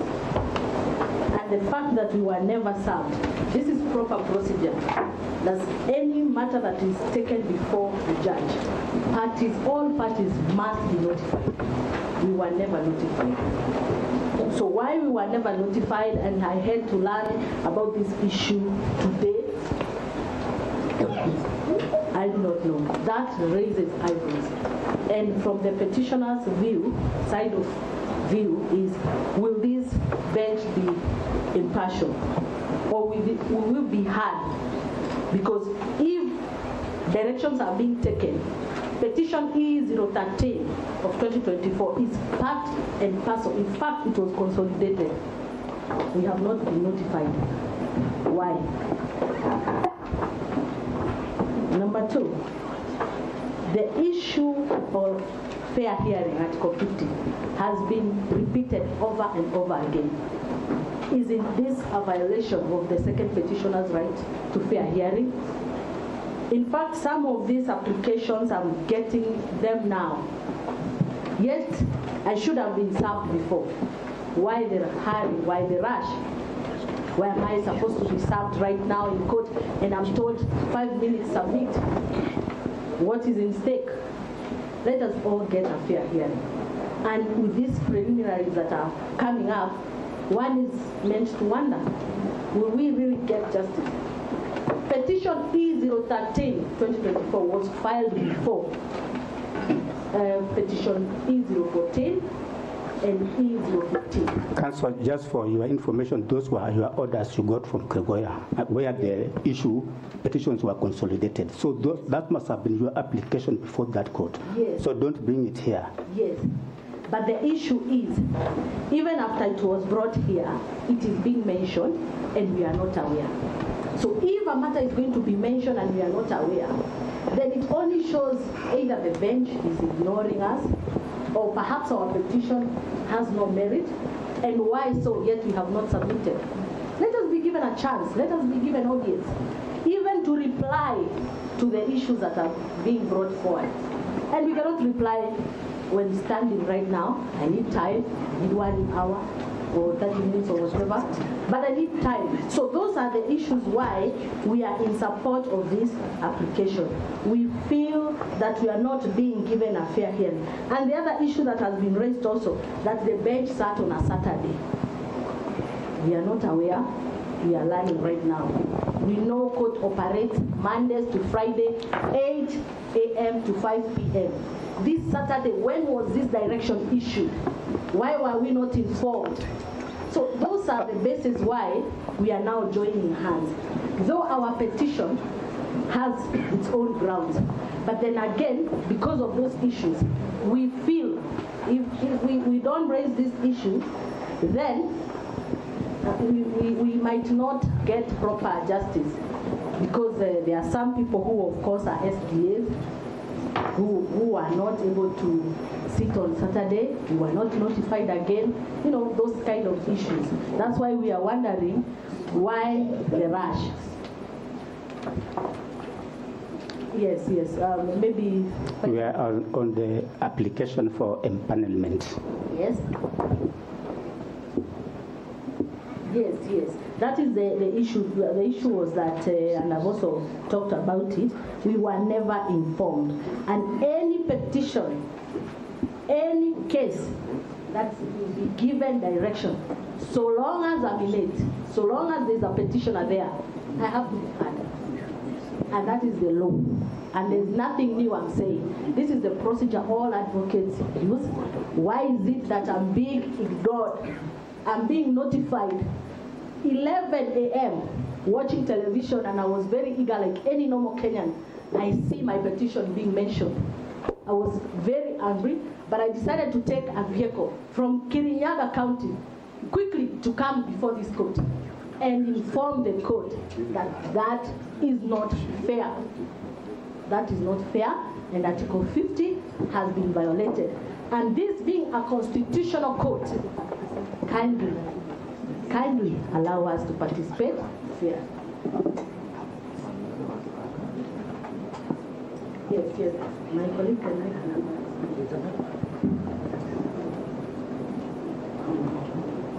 Your Lordship, In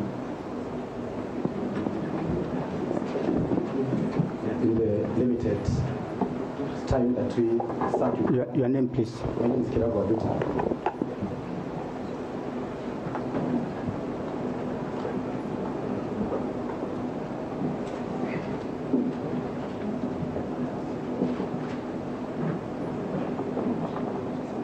Within the limited time that we sat with my learned friend, Mrs. Kimoto, and despite all those challenges, we have come up with about 4 points which we request that we be allowed to submit on, since we may not have more time to file documents in support of the application. So kindly, my Lord, give me 5 minutes. Your Lordship, the powers that are given to the Chief Justice to empanel a bench, as submitted by my learned friends, is not a power that can be delegated.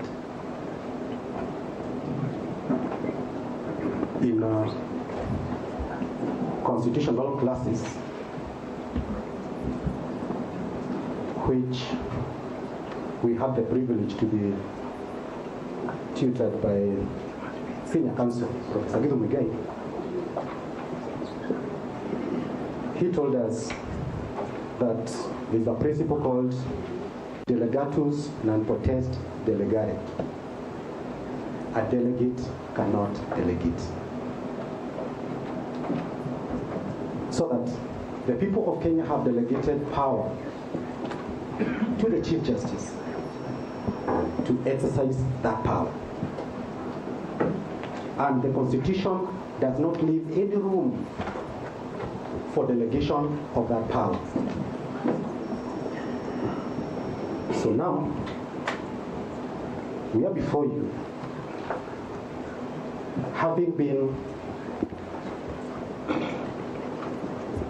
empaneled by a person who does not enjoy the people's power to empanel a bench. My Lord, this is a jurisdictional question rather than an administrative question. And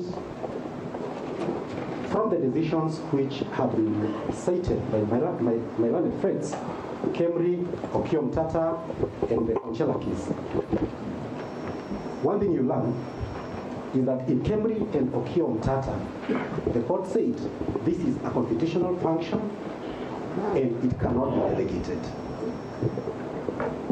When you go to the Conchela case, the court allowed or said that the Deputy Chief Justice could empanel a bench. Again, it went ahead and gave some conditions. I don't want to go through all that. But Your Lordship, what you learn, again, is that shortly after the Conchela decision was made, an appeal was filed in the Court of Appeal.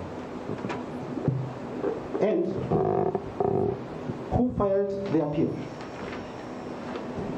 It is the National Assembly, who is a respondent today. It is the Senate, again, who is a respondent today, urging you to take a contrary position. What was the argument by the National Assembly and the Senate before the Court of Appeal? The argument was the Deputy Chief Justice cannot perform this function. And on the basis of that, kindly stay the proceedings before the High Court. I'm referring to Nairobi Court of Appeal, civil application, number E097 of 2021. So the Senate and the National Assembly went and argued before the Court of Appeal. Don't allow those proceedings to go on before the High Court, because that bench, a 5-judge bench, is appointed by a person who does not have the authority to appoint. And the Court of Appeal considered that application. In the ruling, the court agreed with the National Assembly and the Senate. And the ruling does not have a paragraph numbers, but towards the end, now in finding that the Senate and the National Assembly had an arguable case, they said, as we have observed, an arguable point of appeal is not one that will ultimately succeed. The point intended to be argued whether the Chief Justice was empowered by the said article, the article we are discussing, to empanel a bench of the High Court is not an idle one. It's not an idle point. It is an arguable point. The court, on the nugatory aspect, stated that on the nugatory aspect, it appears to us that if it was to be held on appeal, that the Deputy Chief Justice had no power to empanel the bench, the appeal will be a victory with no practical effect and academic exercise. So, the court also considered that aspect which was introduced by the Supreme Court in a previous decision, the public interest consideration. And they said, we find also that this is a matter in the public interest domain, and it is proper that the appellant exhaust the appellate rights. So the court went ahead and said that the motion succeeds and stayed the proceedings in the High Court, and to date, she has stayed. And the appeal was supposed to be determined in a specific period of time. The appeal is still pending. The proceedings in the High Court are still stayed. So you are at the place where the 5-judge bench found itself. It made a determination, it was stayed. So today, we do not have any decision where the empanelment by the Deputy Chief Justice stands. Therefore, before we proceed in these matters, kindly find that the Deputy Chief Justice does not have power to empanel a bench of an even number of judges. Thank you very much.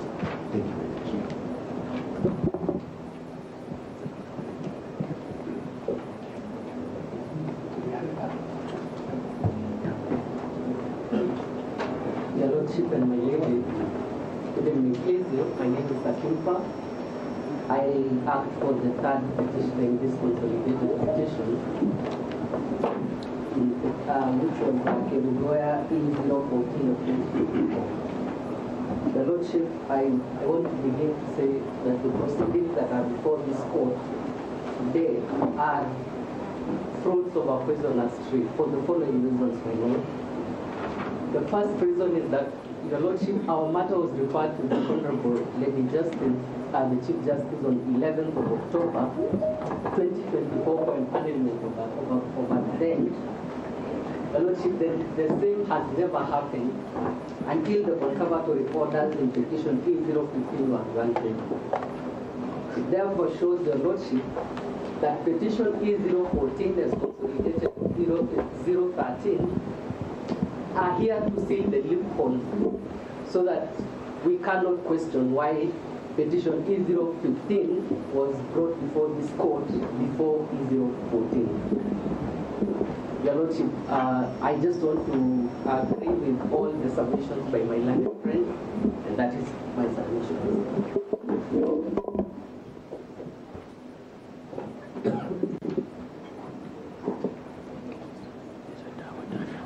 Can now address the point.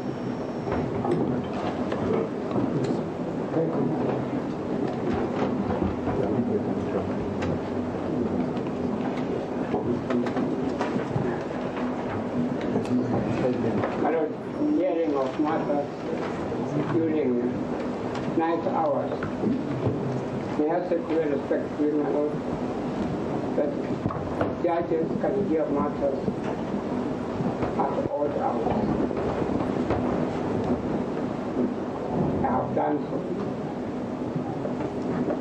new judges had cases at odd hours in the middle of the night, early hours of the morning. I remember appearing before Judges, Chief Justice Simpson, Black, Jackson, Sergeant. These would be cases with simple matters, like individuals who want bail at night because probably they've been in the bar, they have drunk a lot, and they want bail. You would rush to a judge's home or the Chief Justice's home, I would grant bail.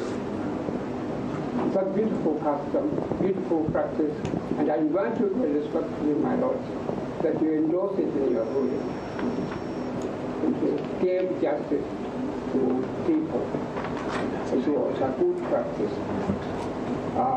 Instances like in Mombasa, Your Honor, you would have foreigners who have had children, particularly minors, with our local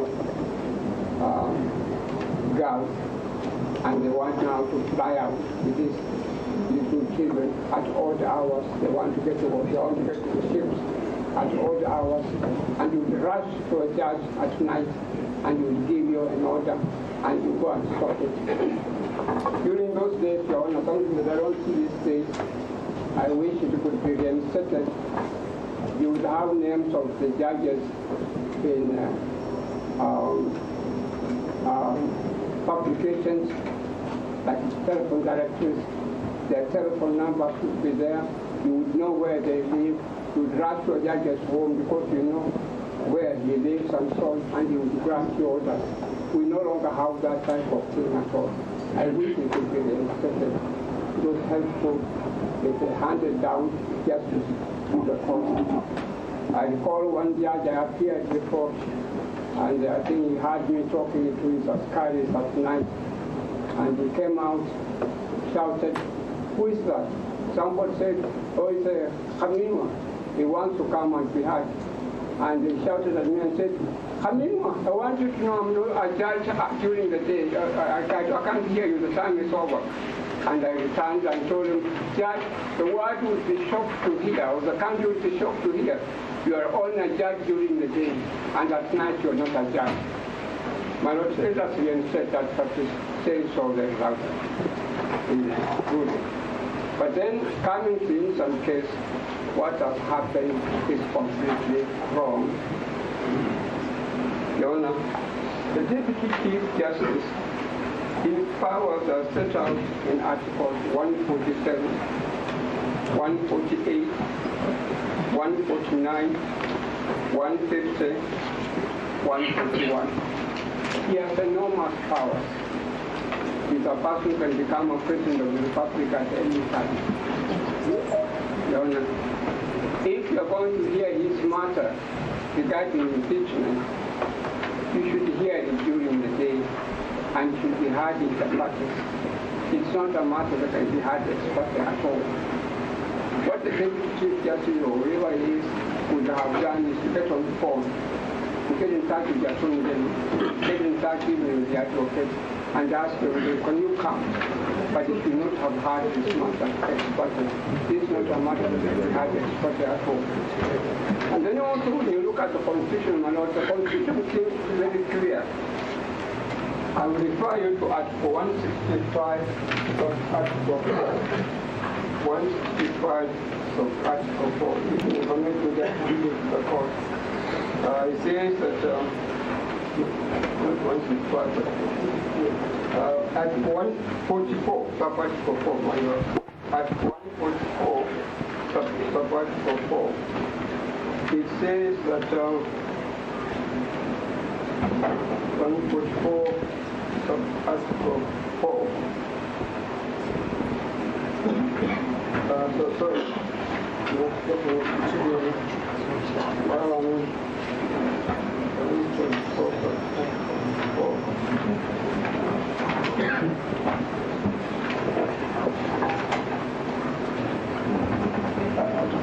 Yeah, if you look at that 144 of Article 4, 144.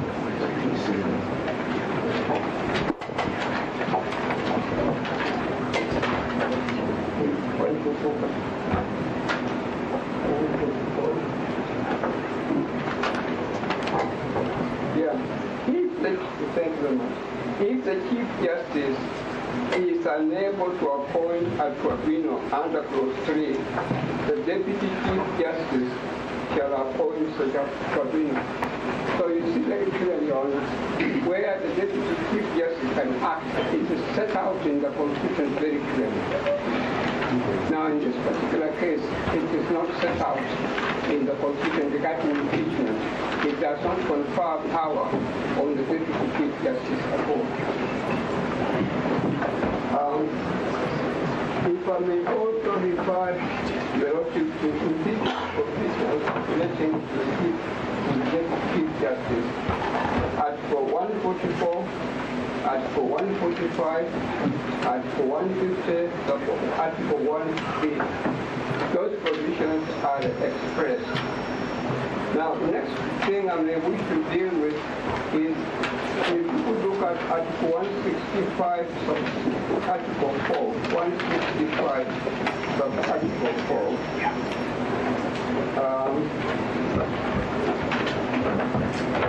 165 Article 4. It says that any matter certified by the court as raising a substantial question of law under Clause 3B or D shall be heard by an even number of judges, being not less than 3, assigned to the Chief Justice. Now, if the Chief Justice appoints 3 judges, he takes into account the number of things, my lord. You take into account the experience of the judge that is appointed. You take into account things like whether it would probably bring a conflict of interest. You take into account whether there would be objections from certain individuals and so on, so you know, you take into that type of it takes into account a lot of things. It's not just an exercise where he writes down the names of judges immediately. He takes into account a lot of things before he appoints the one and so on. Now, in this particular case, Your Honor, this may not have, it's not power that can be delegated, the Deputy Chief Justice at all. It is specifically and expressly delegated to the Chief Justice. With the new technology we have, even if the Chief Justice happens to be out of the country, there's nothing that stops an individual or the registrar from getting charged and explaining to her that, look, we have got this matter coming now. There is the issue of appointing 3 judges to the, can you have your views? And he should probably say that, look, why don't we have so and so, so and so, so and so, so and so, and he would actually assign the judges to the such matters.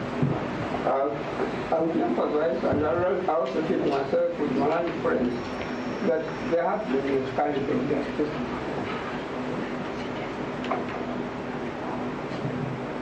The Deputy Chief Justice should not have done what he did at home. Not that you have put anything against her. Not that you are alleging that there was something that she did which is not she shouldn't have done. There is also the issue, Your Honor, when you're dealing with matters of this kind involved, the issue of perception. Perception is important. When a Chief Justice performing, a Deputy Chief Justice performing such a kind of job or exercising such a power, what perception are other people going to get? They may read a lot into what he has done.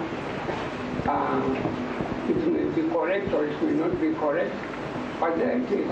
They may come to the conclusion that, look, the Deputy Chief Justice probably is acting under direction of the executive, under direction of the President. That may not have been done, but that is a possible perception. It sends the wrong perception to people. And when you are dealing with matters to do with administration of justice, perception is important. What signals are you sending out?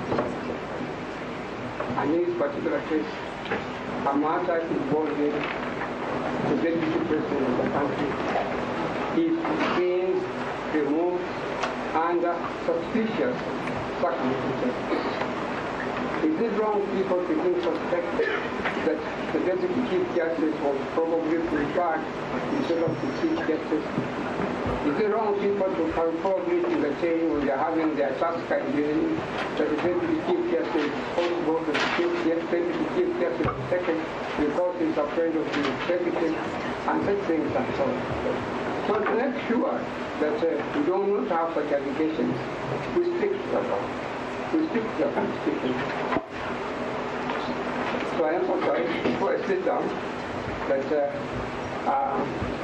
what has happened is wrong, must be condemned, and to the whole submission of my effort and praise. There is a word somewhere, I think in the Constitution, that the Deputy Chief Justice may perform functions or the duties of the Chief Justice are absent. Clearly, that refers to cases where the Chief Justice may be, or the Chief Justice may be sick, or the Chief Justice may be involved in something that is cannot enable her to perform the work and so on. Now, in this particular case, nobody has alleged to the Chief Justice or somewhere. Nobody has alleged to the Chief Justice on leave, and nobody was alleged anything that makes it impossible for the Chief Justice not to carry out activities at all. Again, I emphasize the first down on removal of the Deputy President as shock president. And it's something that is making a number of Kenyans in the chain also for interesting things and so on. Yesterday, I think it was on Sunday, was when I was sitting in my house, I decided to listen to the word of God on TV, and I'll sit down. I decided to listen to the word of God from a lady preacher, and he was saying that what's going on now? God no longer has any confidence in the current government. Now, you can't blame her. When such things were happening, you can't blame her to have come to the conclusion that the Almighty God and Lord Jesus Christ no longer supports the current government because of such things as so. I argue very strictly,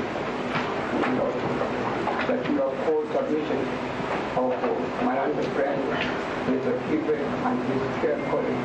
They are efforts of patience, and it is a new one. Thank you. May it please the court, we will try on the side of the respondents to be precise and concise. Let me start off by thanking Dr. Ogada and Mr. Ongoya for their very kind remarks about the small role I have played in the development of our Constitution and the law.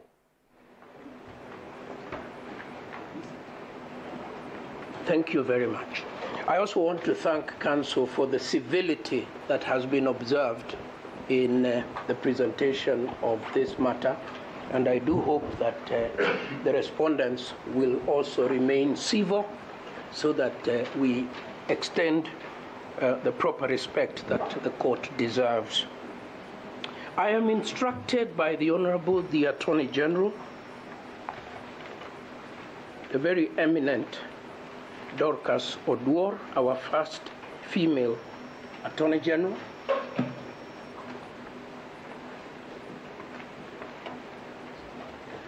and she instructs me to inform the court that she is here because Article 156, Sub-Article 6, enjoins the Attorney General to promote, protect, and uphold the rule of law and to defend the public interest.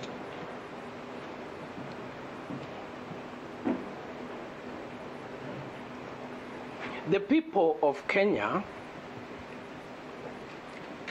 have a public interest in the maintenance of a stable government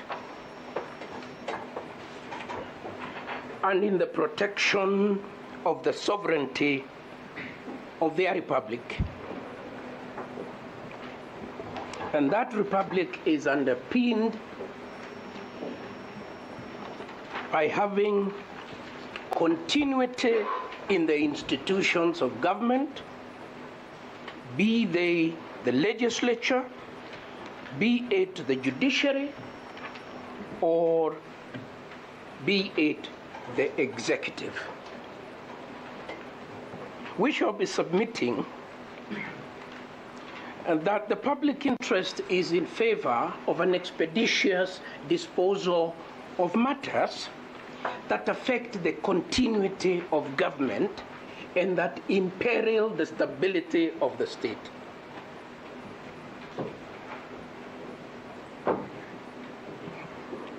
And that human rights are not only accorded to individual applicants, they are also accorded to the collectivity called Kenya.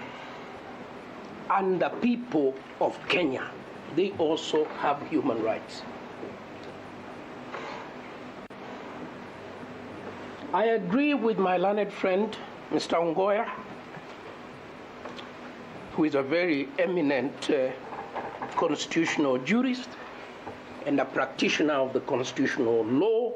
I agree with him when he says the Constitution 2010 in many ways is transformative, has introduced more versatility in the protection of human rights. That is true.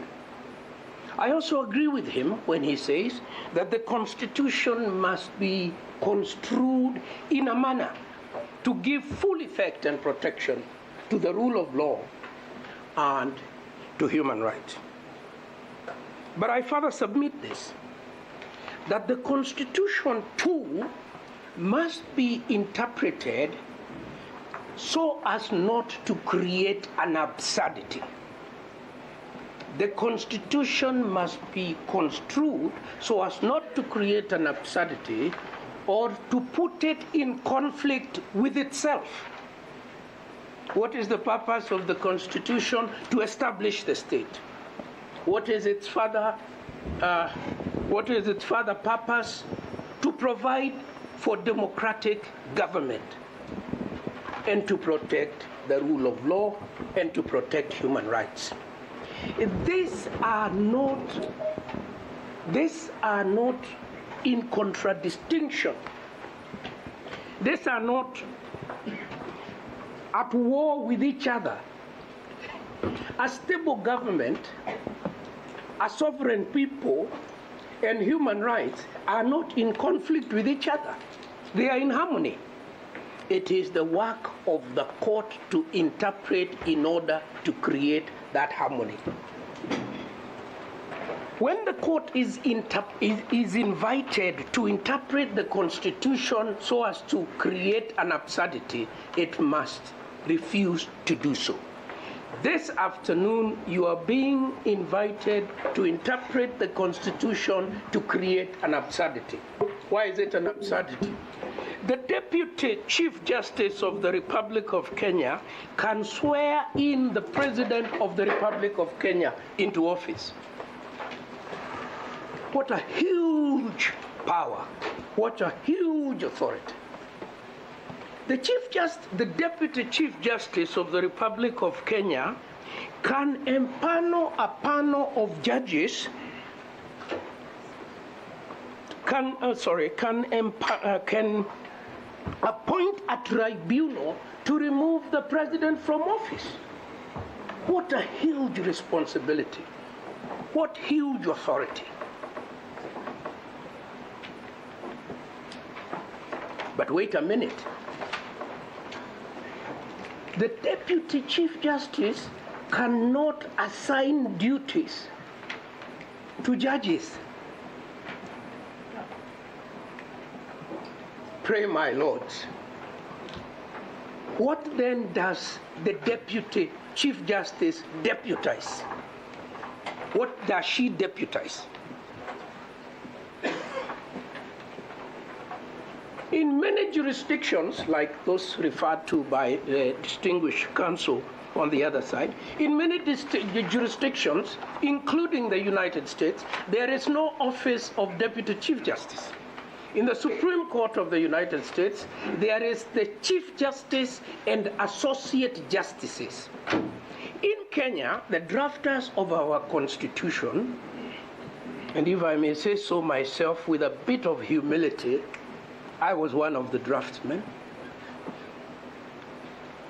Knowing that in other countries there was no office of Deputy Chief Justice, decided in Kenya there shall be an office of Chief Justice to deputize the Chief Justice. In doing what? I'll be very brief. That is to be found in the Constitution itself and in the statute. And I think I will leave my learned friend, Mr. Ngobo, to deal with that. But let me, in the 2 minutes I've been granted by this gracious lady, make 1 point, 2 points.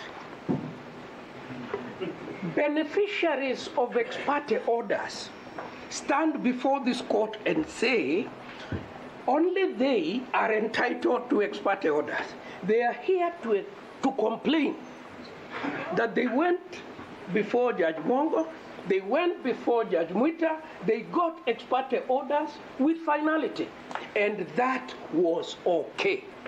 But when the Attorney General went ex parte, and all her prayers were refused, except the prayer to send the matter to the Chief Justice, she was wrong. How is that possible? My lords, I want you to remember, because it is in your file, the transmission from Kirigoya is in the portal. Unless my learned friends are saying they have never seen the portal itself. Yeah? The registrar in Kirinyaga, Honorable Wanyama, writes a letter, yes, saying, "Good evening, kindly find attached the document for your attention." It has a time to the Chief Justice. It is on the 18th, and it is 15:45. It is 3:45 in the afternoon. So when counsel repeats again and again, things were done at night. Well, a lie can go halfway around the world before truth wears its pants. It is not true. It is not true. The registrar sends the order at 3:45 in the afternoon. I stop there so that my learned friend may continue. Thank you. My lords, I will take it up from there, and I will dive right into the constitutional questions. The application before you for challenging the empanelment of this bench addresses itself, my lords, to the powers of the Chief Justice under Articles 161,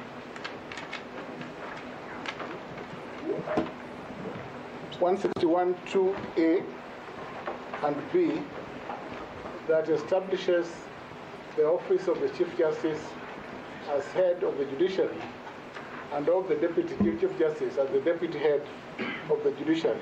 And conversely, my lords, to Articles 163, 1B, that again provides that the Deputy Chief Justice shall deputize the Chief Justice and be the Vice President of the Supreme Court.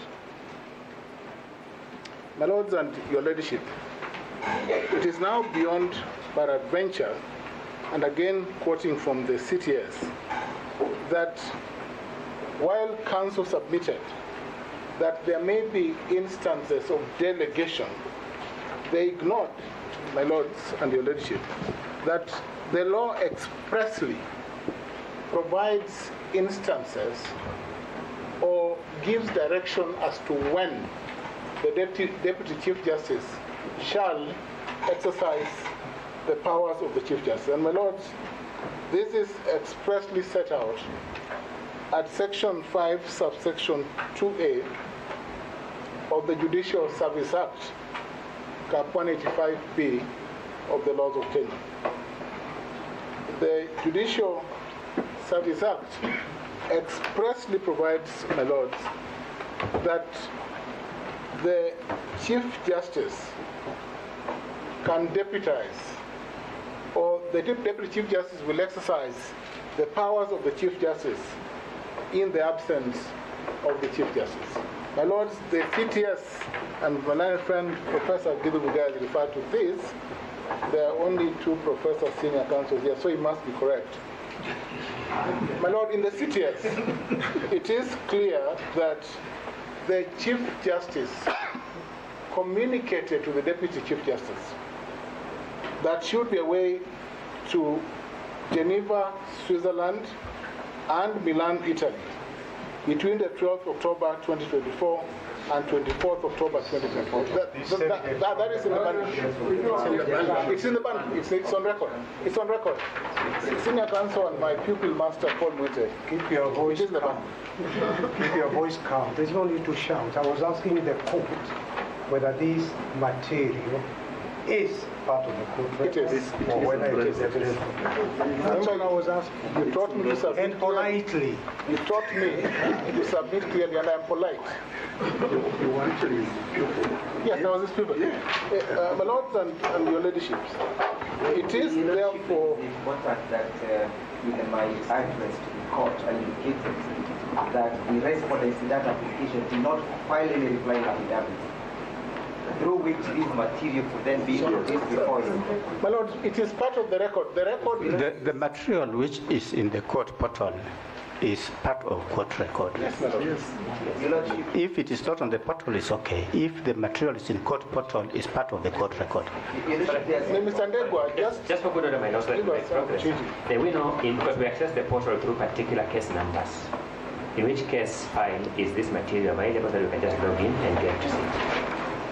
My lord, it is not in my place to start educating or demonstrate to my learned friends what file to look for. Because this is the portal. I would have had no other way of accessing. Professor, can you just give us a reference? Yes, for purposes of clarity. Yes, my lord, 05, we have 3 cases that are consolidated.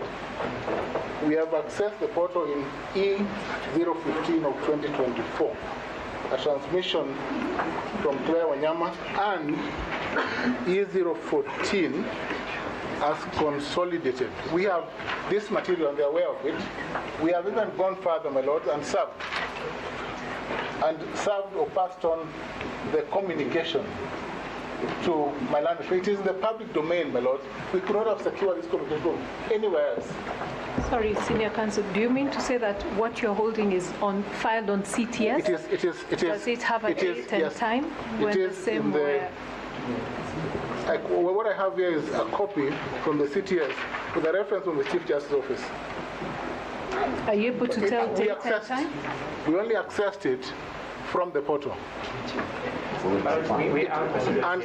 Yes. My request was straightforward. There's an internal memo we've just been given here. My colleagues are saying it's on the portal. If we knew the case number in which it was, we would have verified it. The other option would have been for my colleagues who are reacting a particular application this afternoon, have they filed an affidavit running this document? Truth of the matter is that documents in the CTS have a timestamp, as my lady points out. The document we are having here does not have a similar timestamp. We're just saying, show us where it is so that we authenticate, then we make progress. It doesn't make sense to demean the rest of us when you're asked to authenticate. You do precisely that, you authenticate. My lords, I can confirm that it is even in the physical file. This document in the physical file. So that my learned friends do not have it, or that they are shocked that the Chief Justice is not in the country, should be a point for response. They can respond and say, we saw the Chief Justice around. That's a possible defense. My Lord, if I may, they're using into my time. They will have time to respond. Yes, the judicial report was. I can proceed. My Lord, I have a specific question. We want to know in which case file in the portal, because that's the submission my colleague has made, there's this internal memo. First, I want to know the internal memos are normally in the portal. I'll be glad to learn. But more importantly, in which case file is this internal memo so that we can authenticate? That's simple. My colleague Dan will say this in the portal. He has a duty to furnish us with the particulars. Yes, we have indicated, my Lord, that it is in the physical file. My Lord, friend Mr. Nyamodi will specifically address him with that so that I can proceed, my Lord. My Lord, please, the applicants, when you are submitting, the respondents gave you time. Please just give them time to make their submissions. You are going to respond. There will be time for you to make a rejoinder. My Lord, the proceedings before you are in the public interest. They are in the public interest, and therefore the question of time management, my Lord, and the need for expeditious disposal of the applications before you cannot be overstated. My Lords and your Ladyship, time and again, my learned friends have submitted that whereas this court can sit at odd hours where it receives an application, that in matters as mundane as the current matter before you, that this court should have had this matter in the course of the day. Of course, no doubt, my Lord, this court has moved to the electronic age where matters are transmitted through mail and through other forms, my Lord. My Lord, but most fundamentally, we are here to challenge ex parte orders, not inter parte orders, not orders given inter partes. And my learned friends therefore cannot speak from both sides of the mouth that where you are dealing with matters of the impeachment of the Deputy President, such as this, that ex parte orders cannot be issued, yet they obtained ex parte orders that necessitated the filing of the application before you. My Lord, what we are dealing with here is a removal under Article 145, and which the law defines as final under Article 145(7) of the Constitution. When therefore my learned friends submit about the office of the Deputy President, they seem to forget that Article 145(7) refers to the finality of the Act of Senate. And therefore, all the orders obtained under the subject, Mr. Hamino, just give me time. All the orders obtained under the subject of this proceeding, my Lord, were obtained after the impeachment proceedings, after the act of impeachment. And it is therefore important, my Lord, in the interest of all of us, that these matters are resolved expeditiously and timelessly, so that this court can move to the next phase. And the next phase, my Lord, would be dealing with the question of the next step. My Lords and your Ladyships, it is clear that my learned friends do not want to proceed to that phase. And that is, we have all these multiple applications and the inability of the applicants to want to be confined to the question of time. They want to speak throughout the night. On our part, we want to sanitize this proceedings, my Lord, and stick to the point that the application does not meet the threshold set out for recusal, because recusal is also a prayer in this. They have advanced no reason at all to want this court to recuse itself or to find that it was not empaneled in line with Article 161, 163, 52A of the Judicial Act. We opine, my Lords, that this bench was properly constituted by the Deputy Chief Justice, exercising powers donated to her by the Chief Justice, unless they're saying that there's another Chief Justice. Thank you, my Lord.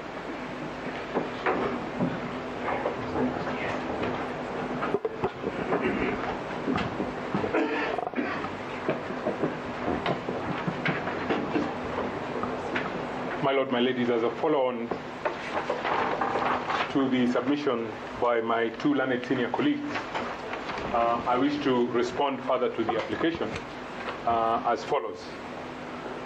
There has been a lot of water under the bridge since we convened, or since this court convened at about 11:15 or 11:30 this morning.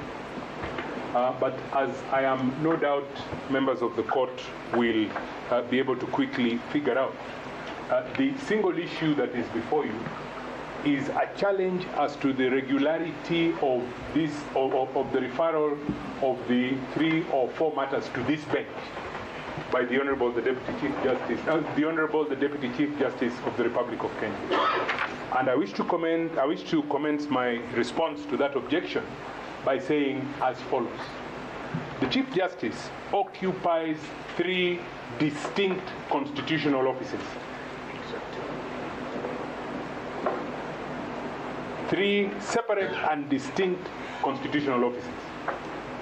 First, the Chief Justice, by dint of Article 161, Subarticle 2A of the Constitution of this Republic, is the head of the judiciary. By dint of Article 163(1), the Chief Justice is the President of the Supreme Court. And by dint of Article 248, Subarticle 2E, the Chief Justice is the chairperson of a constitutional commission established under Chapter 15 called the Judicial Service Commission. Members of the court, I wish to take just a moment to demonstrate how the Chief Justice is deputized in these 3 distinct constitutional offices. In respect of her capacity as the President of the Supreme Court, Article 163, Subarticle 1B is clear that the Chief Justice shall be the President of the Supreme Court, A, and that B, the Deputy Chief Justice shall deputize for the Chief Justice and shall be the Vice President of the Court. That is the first constitutional office. The second constitutional office is the head of the judiciary, and I will come back to Article 161 in a moment. Suffice it to say that it is in Article 161, Subarticle 2, that the office of the Chief Justice is established. And Article 161, Subarticle 2 states as follows: there is established the office of the Chief Justice, who shall be the head of the judiciary. I will come back substantively to 2B in a moment. But it is important that for the purposes of the commission established under Article 248, Subarticle 2E, the Deputy Chief Justice is then not the Vice Chairperson of that commission. In the Judicial Service Commission, the DCJ does not deputize the Chief Justice. Now, it is our position for the respondents that the function that the Chief Justice exercises under Article 165, Subarticle 4 is the function set out in Article 161, Subarticle 2A. That is not the President of the Supreme Court, that is not the chairperson of the Judicial Service Commission, but that function is exercised by the Chief Justice in her capacity as the head of the judiciary.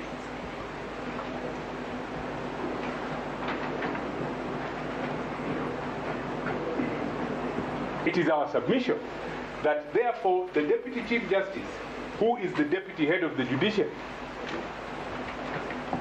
by dint of Article 161, Subarticle 2B, can exercise the functions of the Chief Justice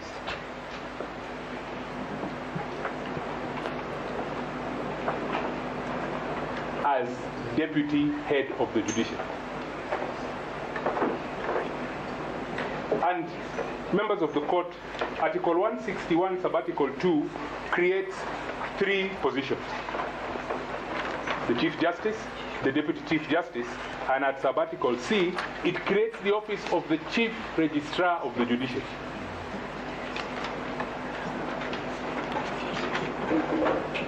Now, the Chief Registrar of the Judiciary doesn't deputize the Deputy Chief Justice, but But the Deputy Chief Justice deputizes the Chief Justice. That does not require any interpretation. That is really comprehension as a matter of English.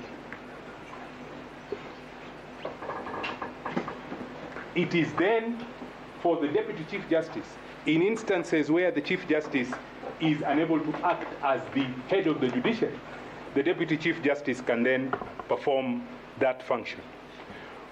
Members of the court, I submit that the decision in Lina Conchela is good law. And the facts in Lina Conchela are important. When you retire to consider your decision in this matter, you will note that the only respondent in Lina Conchela was the Chief Justice. The only respondent in Lina Conchela was the Chief Justice. If, for the sake of argument, we go along with the submissions made by our learned colleagues for the applicants this evening, that the Deputy Chief Justice then cannot deputize for the Chief Justice, then in Lina Conchela, when a judge of the High Court certified that the issue in that matter was one fit and proper for an expanded bench under Article 163.4 or 165.4, then going by the argument, then there would be nobody to empanel the bench because the Chief Justice was a party. How can he or she empanel a bench in a party where there are respondents? That is the absurdity in the argument by the other side.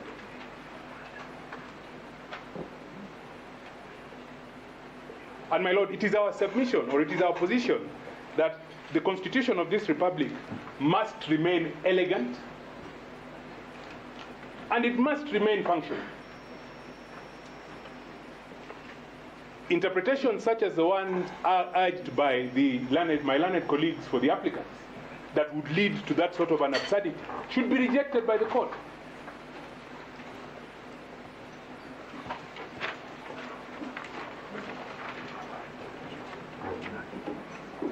It is my position, as I am on my feet this evening, as I have been consistent, that the Constitution says what it says. But the Constitution only means what the courts of law in the Republic of Kenya interpret it to mean. And it is the interpretation of the Constitution that gives it life, that gives it meaning.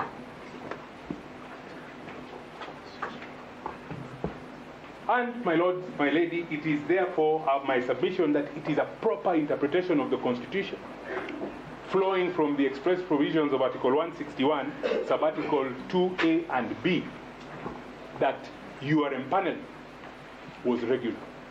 As I take my seat,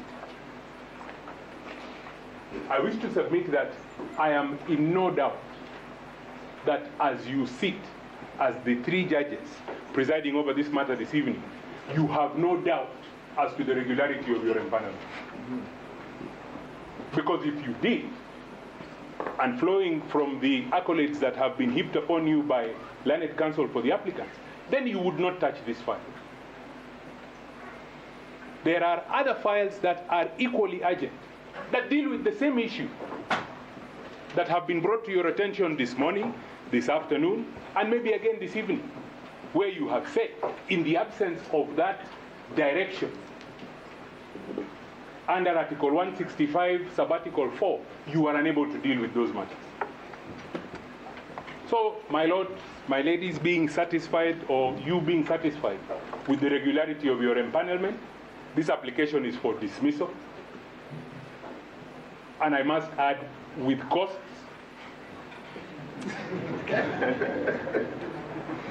So that the important substance in this matter can be determined by the court. I'm most obliged. Thank you. My lords, my lady, permit me to just conclude with giving a bit of a context in the Conchela matter. I'll not go into explaining anything because, my lords and my lady, the decision speaks for itself. The decision is a decision of 5 judges of a high court. In particular, my lords and my lady, paragraph 97 is instructive. 97B in particular, if I may, reads that the exercise of powers under Article 165(4) of the Constitution, though constitutionally underpinned, is administrative in nature. They go on to add that being administrative in nature, the said mandate can be exercised by the Deputy Chief Justice,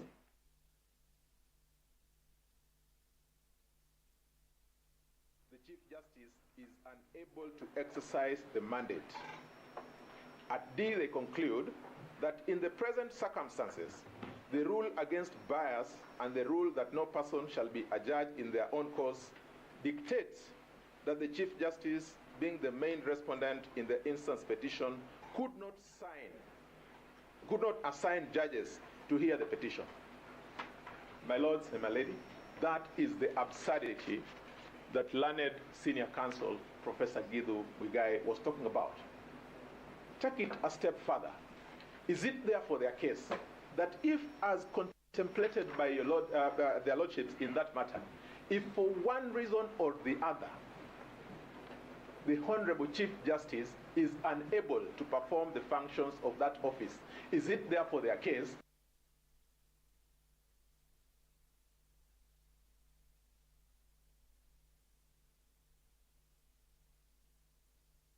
is that our learned friends from the other side have very deliberately taken to concealing what would otherwise be material information before this court. I say that for two primary reasons. I want my lords and my lady to make reference to their own application, to the grounds supporting the application. They start, the application is based on the affidavit of Honorable David Muja Matenge and other grounds. The other grounds include A, that on the 18th of October 2024, the petitioners herein filed the instant petition together with an application under certificate of urgency seeking conservatory orders restraining the assumption of office by the second interested party pending the hearing and determination of the application and petition. They go on to say that on the same day, the matter was placed before the Honorable Justice Mongo, who considered the matter, and in light of the urgency of the matter and the weighty constitutional issues raised, the Honorable Judge issued the conservatory orders sought in the first instance and certified the matter as raising weighty constitutional issues and referred the matter to the Honorable Chief Justice to constitute a bench to hear and determine the petition. This is where now the story starts. That on the next day, being Saturday 19th October 2024, the petitioners were surprised by the turn of events wherein they were served with the order of this Honorable Bench stating that the first and second respondents' applications dated the 18th October 2024, in bracket the applications for were to be had for their inter-parties hearing on the 22nd of 2024. Why do I say there is deliberate concealment of material facts? It is because, my lords, looking at the files that were coming up before this court today, that is E565 of 2024, before the court in Nairobi, and E015 of 2024 in Kerugoya. We immediately, upon learning of the orders that had been issued and which had been adverted to here, filed an application. It is on record. That application, my lords and my lady, sought several prayers. One was that we wanted to have that application certified urgent. Like in their case, our application was certified urgent. Again, we asked that the court considers hearing the application outside the normal court hours, including a possibility of being heard on a Saturday. My lords and my lady, that prayer was not granted by the court. We also, as a third limb of our application, asked that the court considers granting an ex parte order staying the decision of the Honorable Justice Mongo and the Honorable Justice Mwaita in the Nairobi matter. Again, my lords and my lady, that prayer was not granted. What followed was then the court, as would be the normal practice of that court, gave directions on how this application was to be dealt with. That is how we ended with the date of the 22nd of October 2024. And why this is important, why is it their case that when they file an application and get orders, it is convenient, it is okay, there is justice. When they get another order in Nairobi, it is okay, there is justice. When we get an order merely certifying our matter as being urgent, then there is, all hell breaks loose. And we are saying, if only our colleagues had sought to present this material before this court, we would not be talking about what we're talking about now. It would have been manifestly clear that we were here on account of an application. My lords and my lady, I've had very strange submissions coming up this afternoon. Submissions including that at the ex parte stage where the court is supposed to be giving directions, the parties expected that they ought to have been given notice. Since when, my lords, do the courts in this division, and indeed any other division, attend to matters under certificate, and at the ex parte consideration of those orders, invite parties for hearing of those orders? Why then do we call them ex parte? That submission, my lords and my lady, I repeat, is not for the consumption of this court. That submission can only go to serve an audience that is outside this court, because the people in this court are fully aware of the rules governing the conduct of matters in this court. But allow me a few more minutes just to point out a few other areas which then would speak to the reality of why then the omission of this material fact is then now being used to place this insinuation that the court either did something that was untoward, or the Honorable, the Deputy Chief Justice did something that is untoward.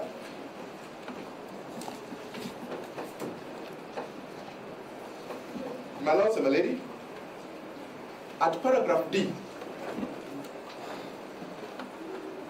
the respondents in the application say, subsequent to the reference of a matter to the Chief Justice on the 18th, the petitioners reasonably expected that once the Chief Justice issued directions on the file regarding empanelment, the petitioners would also be invited for mention before the bench for directions as was directed by the Honorable Judge.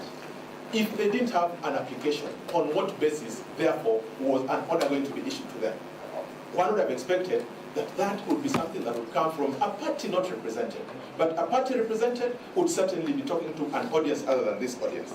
At paragraph G, my lords and my lady, they say they now have a direct accusation on her ladyship, the Honorable Deputy Chief Justice, say that the Deputy Chief Justice violated Article 1, 10, 27, and 50 of the Constitution in ordering this bench to hear and determine 3 matters in which conservatory orders had been issued against the government of Kenya and its organs, namely, there is no such order that came from a perusal of the file could speak for itself.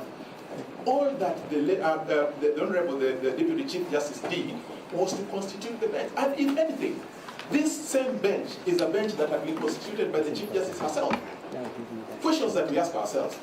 Why is it that when we appeared before this very bench last week on Tuesday, on the hearing of their own application, we sat up to midnight?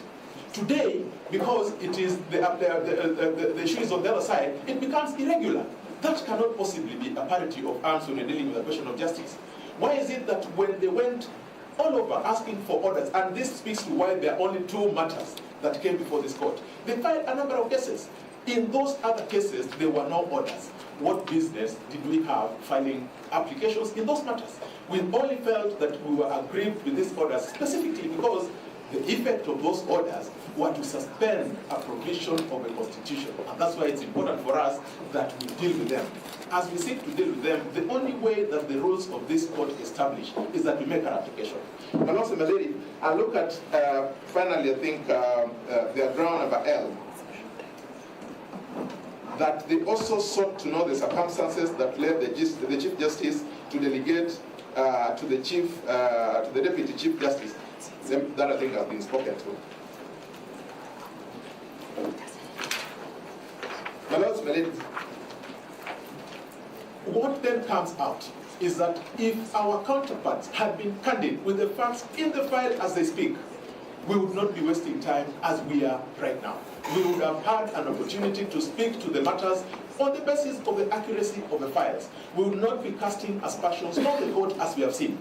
We would not be casting aspersions on her leadership, the Deputy Chief Justice, as we have seen. We will not be casting aspersions on the Chief Justice as we have seen. My Lord Sebeleni, I repeat that submission is meant to achieve two reasons, and two reasons only. One, to delay the proceedings that are before you today. We have an application, and at the right time we'll be seeking and insisting to have it heard. And number two, to then create this negative impression, which I suppose is meant to be used at a later stage. I rest my case.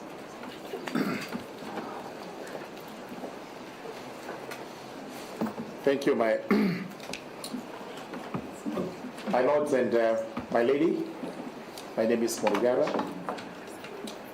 I wish to submit only on 2 points of law which were actually articulated in support of the application.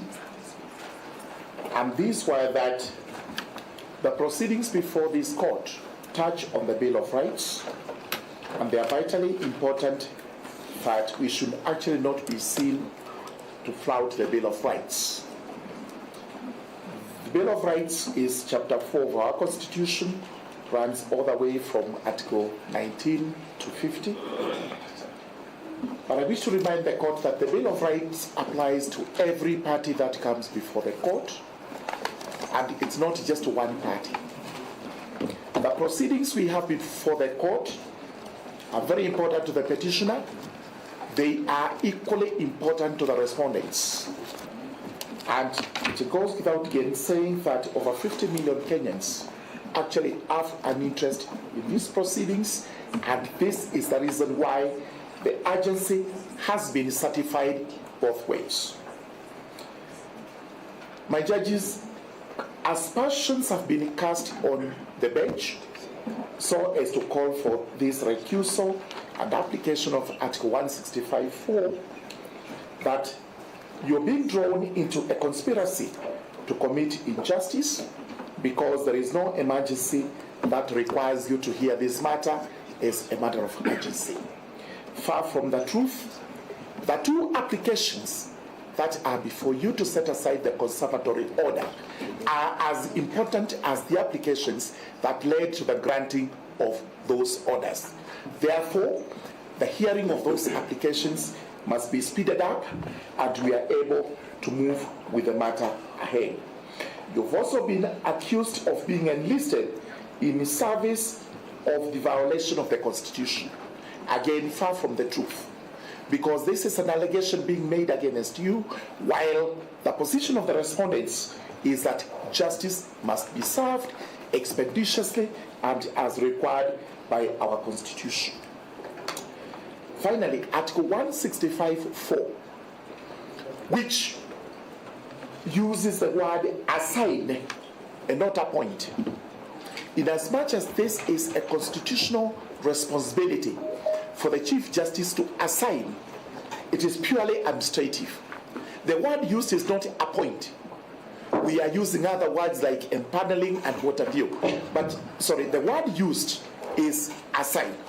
And therefore, if the Chief Justice is not able to assign, nothing stops the Deputy Chief Justice from making the assignment. That is number one. Number two, where it is expressly provided in this Constitution that in the absence of the Chief Justice, the Deputy Chief Justice would act, relates to Chapter 9, when the Chief Justice is dealing with the executive.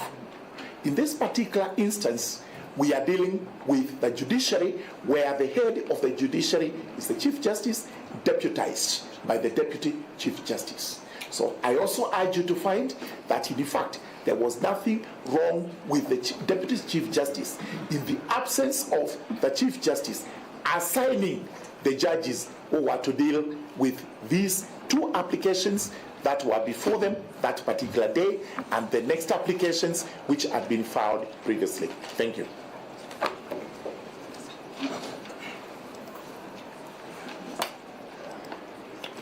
My Lord, in 2 minutes, my Lord, as you retire to consider the application, Midimo is my name, my Lord. I would invite you to consider Article 259, my Lord, Sub-Article 3,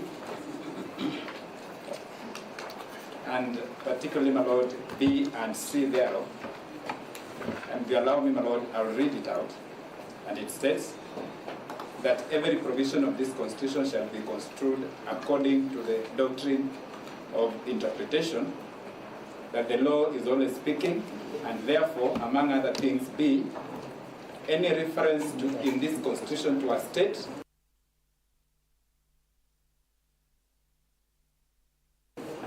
or other public office or officer or a person holding such an office includes a reference to the person acting in or otherwise performing, my Lord, underline, otherwise performing the functions of the office at any particular time. My Lord, it's not disputed that the CJ was out of the country, and that, my Lord, the DCJ was performing the functions, my Lord, of the CJ at that particular point in time. And, my Lord, our attention have been drawn to the communication from the CJ that he particularly asked the DCJ to take charge. My Lord, therefore, Article 259 3B provides an answer to the question that is before you.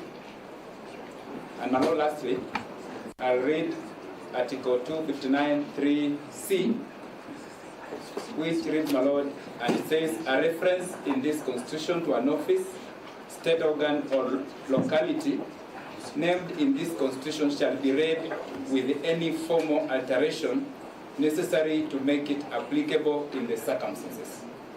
My Lord, the circumstances before you were that the CJ was not available to give the directions or assign the bench.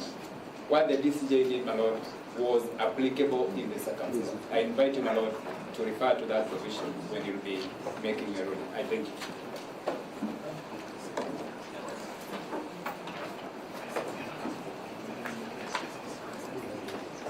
My Lord, I send the Speaker of the Senate. And my Lord, allow me to make very brief submissions without repeating what my colleagues have said. My Lord, allow me to start by quoting Article 145, paragraph 7 of the Constitution, to just contextualize the reasons for our application on Friday last week. My Lord, if you look at the provisions of Article 145, paragraph 7, my Lord, the impeachment of a deputy president is a serious national stability matter. My Lord, because after a vote by the Senate, in accordance with Article 145(7), the deputy president, my Lord, it says at least 2/3 of all members of the Senate, when they vote to uphold any of the impeachment charges, the president shall cease to hold office. In this case, as contextualized, the deputy president, the former deputy president, in this case, Mr. Gachagua, ceased to hold office. My Lord, look at it also in the context of Article 22. My Lord, this former deputy president, in exercise of his right in the Bill of Rights, my Lord, moved the court by way of a petition. My Lord, on Friday, that 18th of October, 2024. My Lord, conservatory orders were issued, which, in accordance with the petition, with the respondent's perspective, appear completely problematic. And my Lord, they required immediate intervention in terms of the respondents, my Lord, moving the court.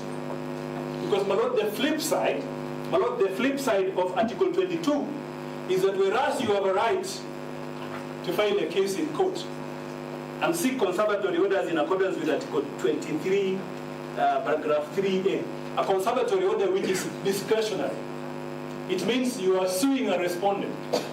Well, that respondent equally has a concomitant right to move to court, to interfere, to set aside, to ask the court to vary that conservatory order. My Lord, the grant of that conservatory order is discretionary. So, my Lord, there is nothing cast in stone in terms of the respondent, my Lord, coming to court to make an urgent application for the setting aside of that conservatory order. My Lord, there is also nothing strange for the court in public interest.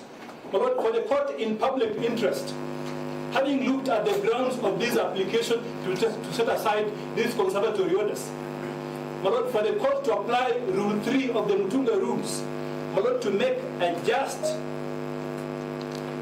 expedient, and my Lord, proportionate decision in terms of directions on how to dispose of this matter.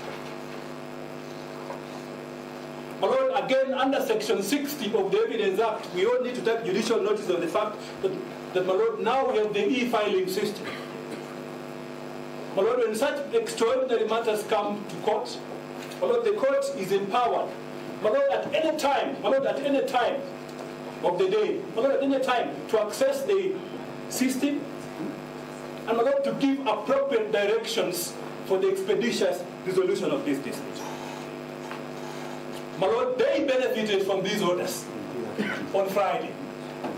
My Lord, unlike them, my Lord, we had the courtesy, because my Lord, we saw the court orders in the social media, and we responded accordingly. But my Lord, unlike them, we were courteous enough to serve the orders which were issued by this court to the respondents. So it cannot lie in the respondent's mouth to say that they have been ambushed to come to court, to the extent that they come to court and say that we are acting under protest. We did serve them with these court orders. And my Lord, on the last aspect of that point is that, my Lord, then this petitioner who has come to court under certificate of urgency, my Lord, having absented himself at the Senate on Thursday for health reasons. Lord, may I please on record My Lord, I'm just winding up, Lord, to emphasize. Yeah, but he did not absent himself. Sickness is not absenting himself. My Lord, I can rephrase. My Lord, I can rephrase. My Lord, this petition as well avoid it. Yes, my Lord. This petition. My Lord, may I say he apologizes. My Lord, may I say this to you? Let him avoid it. May I say this to you? My Lord, I'm avoiding May I say this to respect you? He has avoided it. My Lord, justice administered without mercy and wisdom is no justice. Here you've got someone who is in his 60s, he's saying he's sick, he has cardiological problems, and we come and play it down. These are principal advisors of the government. They must be condemned. We have avoided it. Can I now conclude? Have you withdrawn that? Yes, my Lord, I was making a contradiction by saying that the petitioner was able to access the court expeditiously, and the court was able to grant him conservative orders on Friday. My Lord, the same petitioner cannot then come to court and complain. My Lord, complain when my Lord, the Chief Justice, my Lord, the Deputy Chief Justice, my Lord, in public interest, and given the extraordinary nature of this matter, my Lord, gives directions that this bench be constituted for purpose of determining the underlying question. My Lord, the petitioner cannot probate and reprobate, can't speak on both sides of the mouth. So, my Lord, the other extraordinary nature of this matter, my Lord, is that the petitioners have filed a multiplicity of suits. My Lord, you have heard that there were 3 cases in Ikeregoya alone. My Lord, other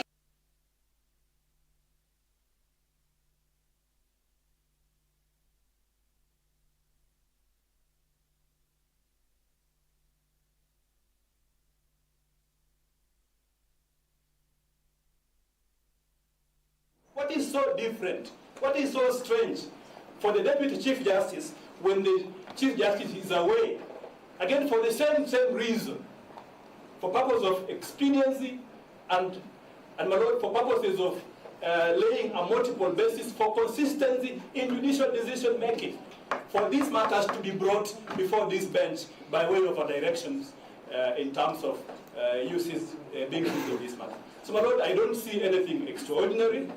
My Lord, as I wind up, the petitioners have just simply cast aspersions to the process of appointment. There's nothing cogent. My Lord, I don't see any integrity issues with respect to the handling of this matter by the Chief Justice. I don't see any integrity issues with respect to the handling of this matter by the bench. So, my Lord, our plea, my Lord, our sincere plea is that the underlying dispute with respect to the setting aside of the conservatory orders, my Lord, in accordance with the directions which were issued, shall be urgently determined, my Lord. My Lord, in public interest. Thank you.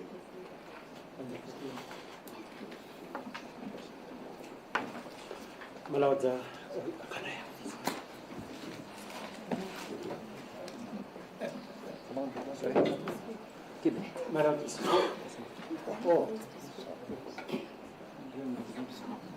So, my Lord, for the fifth respondent, I'll be very brief. I just wish to remind us, yes, Dr. Kamodo, I think, for the fifth respondent, for the sixth respondent now, in the new order.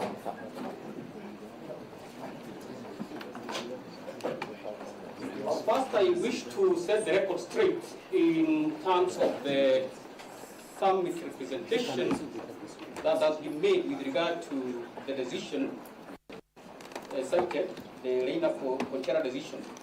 When the petitioners were submitting, they were not aware that I am one of the petitioners in this matter, and that I am fully versed with the entire set of facts. So they misrepresented that the matter is not active. Nothing can be further from the truth. This matter is active. It was mentioned on 24th of September 2024 before a new bench that was constituted following the accession of the honorable judges who were previously dealing with it, and it is due for further mention on 30th of October 2024. So the decision remains solid in terms of its capacity to persuade you not to depart from it, because no reason has been supplied, save for the misrepresentation that it should not be utilized. Now, allow me, my Lord, to make reference to the High Court Organization and Administration Act in light of the issue that has been raised on the sittings of the court. I will briefly cite verbatim Section 10 on the sittings and recess sessions of the court, where it is couched as follows: that the court shall subject to subsection 2, 3, and 9 sit continuously for the trial of criminal cases and disposal of civil and other legal business of the court. There is no disclaimer whatsoever with regard to the time that the court should sit. So the court can sit at any point in time, day or night. Indeed, today, when dusk came, I was apprehensive that counsel for the petitioners might leave, since the court is sitting past working hours, presumably. So the point that must at home is that nothing prevents this honorable court from sitting at any time, such that the issue of when the court sat, when the files were transmitted, when the orders were released, whether on Saturday, whether on Sunday, though it has not been shown that is what transpired, the court has liberty to sit on such occasions if need be. With regard to the issue of the empanelment by the Deputy Chief Justice, again on this account, the petitioners have misapprehended the import of Article 165(4), because what is fundamental is that there be a substantial question of law, and that question of law is certified on the discretion of a High Court judge. What that means is that the same issues that are being had here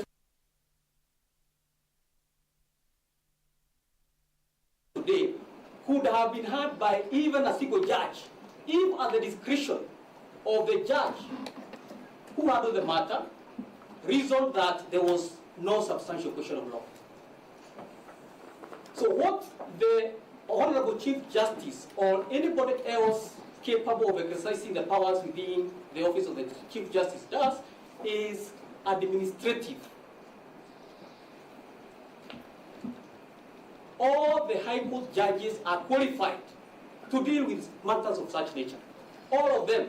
So assigning one or the other is routine. It is purely administrative.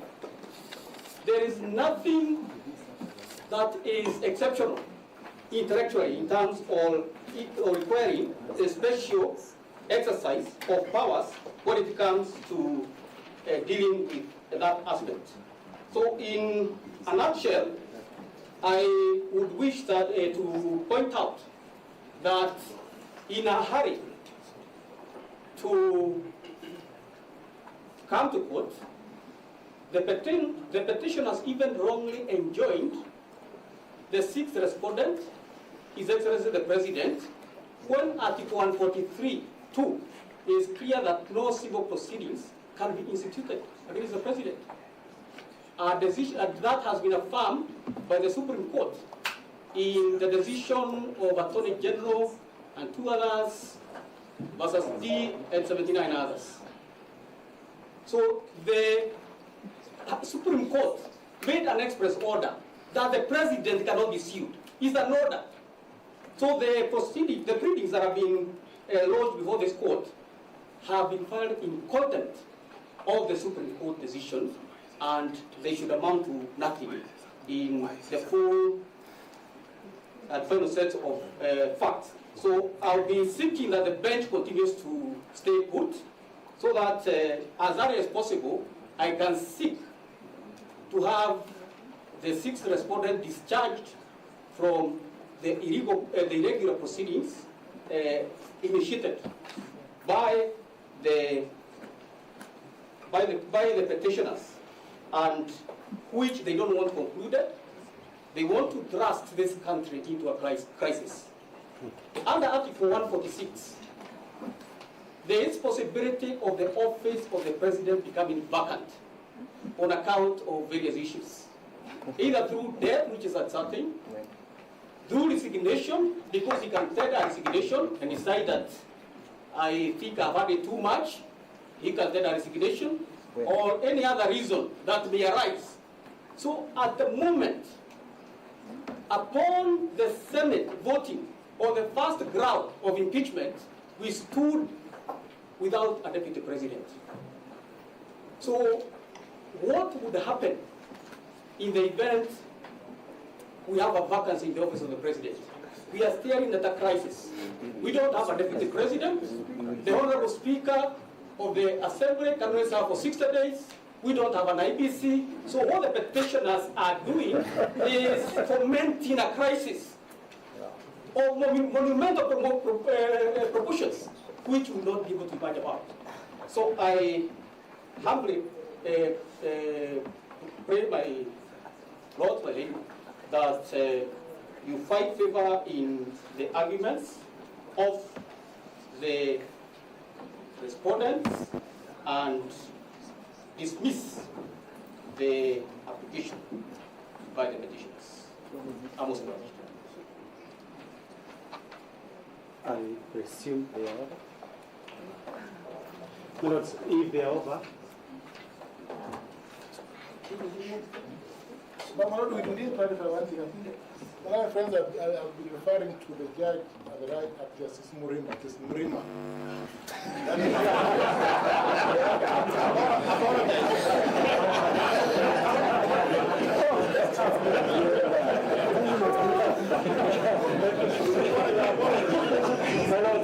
Well, I grew up in Nakuru. I don't have the problem of a nail and an eye. So I know it's Murima. Are you the only person submitting now on this? Yes, I believe I'm in my minutes, the 20 minutes. I want to do 15 minutes. They were 20 minutes, yes. And I said I'm doing 15. Mr. Ongoya will do 5. That's what I'm saying. No. He asked for 20, I'll do 15. All right. And the Camino, because of seniority, is asking for 5. No, my lord, I have to use 15. There were very many people who say those things. So I need 15. I'll give Mr. Ongoya. We need 5. Dr. Camino, 5. My lord, let me start at least for one point.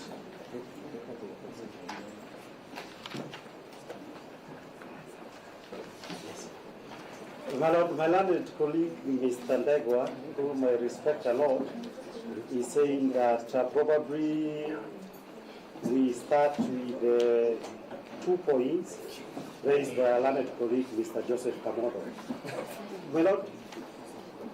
My lord, the first thing, what is it? Okay.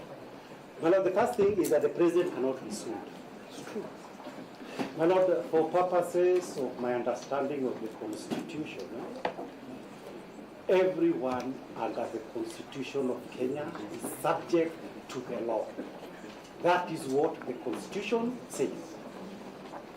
There is nothing the Supreme Court or any other court can say as valid law to change that position of the Constitution. So to the extent that the Supreme Court, assuming it ever said such a thing, that cannot be good law in the face of the Constitution saying everybody is under the law. Second point, my lord, what is the nature of the proceedings? These are not civil proceedings. These are constitutional proceedings. If Article 149 of the Constitution says the president shall do this, there is nothing in Article 156 that would entitle the Attorney General to be sued on behalf of the president. Because the Constitution itself says the president shall do this. My lord, also, if this is Bill of Rights enforcement, if the petitioners are saying the violator of the law is the president of Kenya, then the mandate of this court is to ensure the president does not violate the Bill of Rights. Nobody else can be sued on his behalf. I think we have done with that preliminary issue. Oh, and there is these issues of vacancy.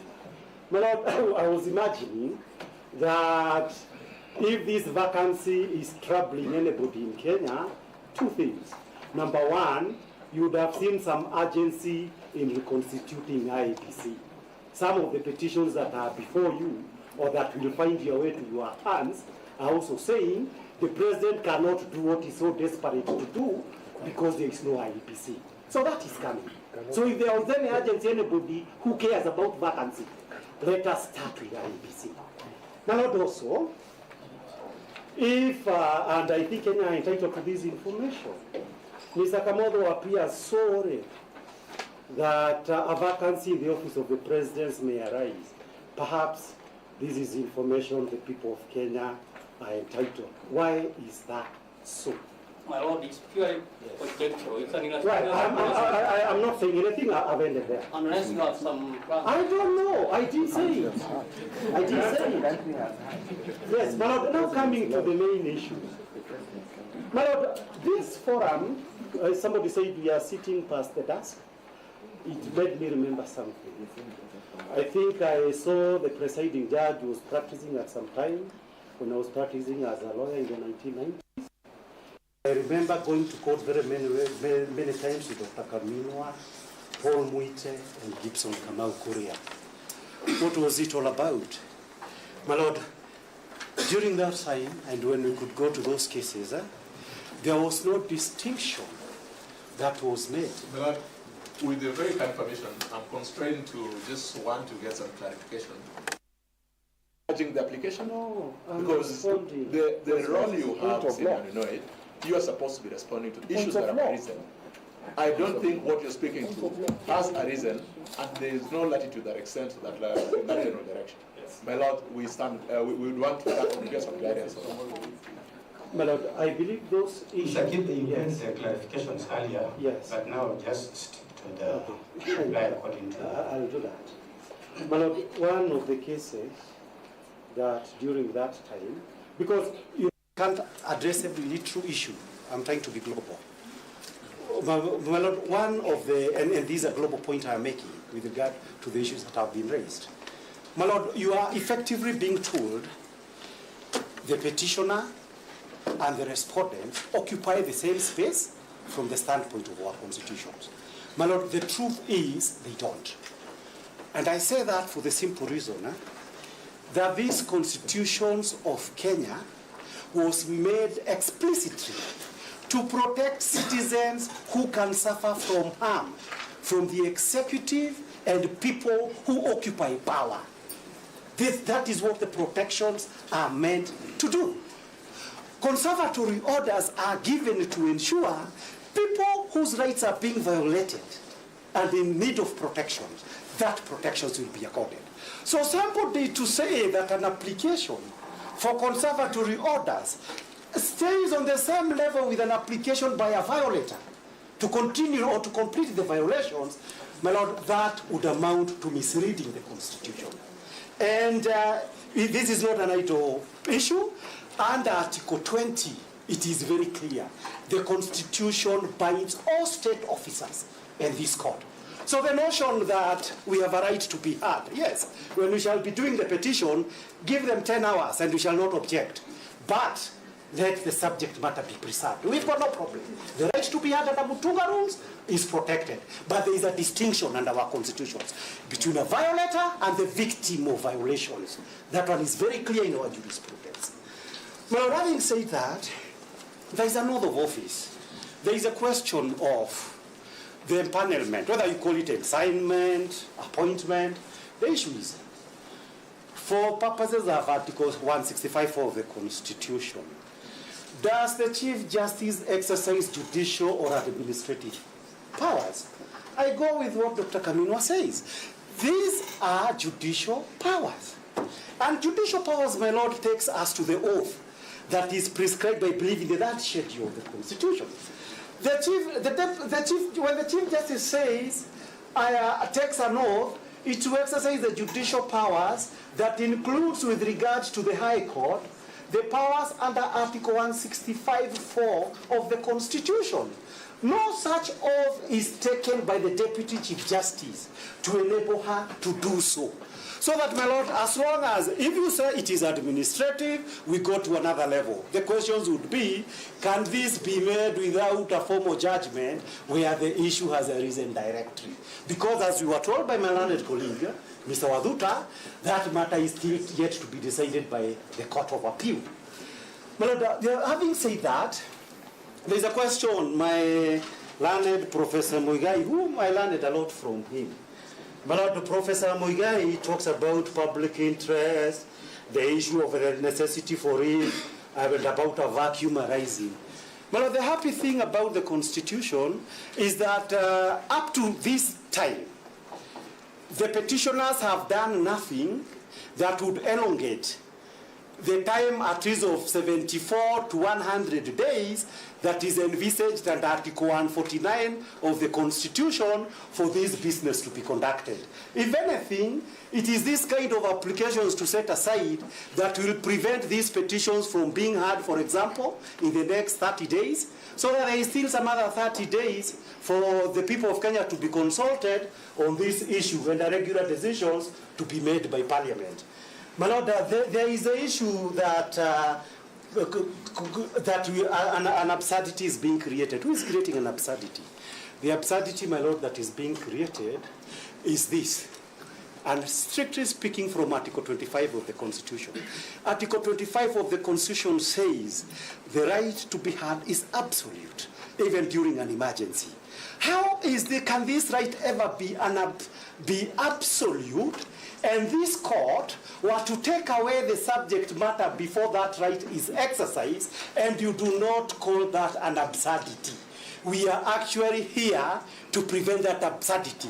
In fact, you can have a ranking of absurdity.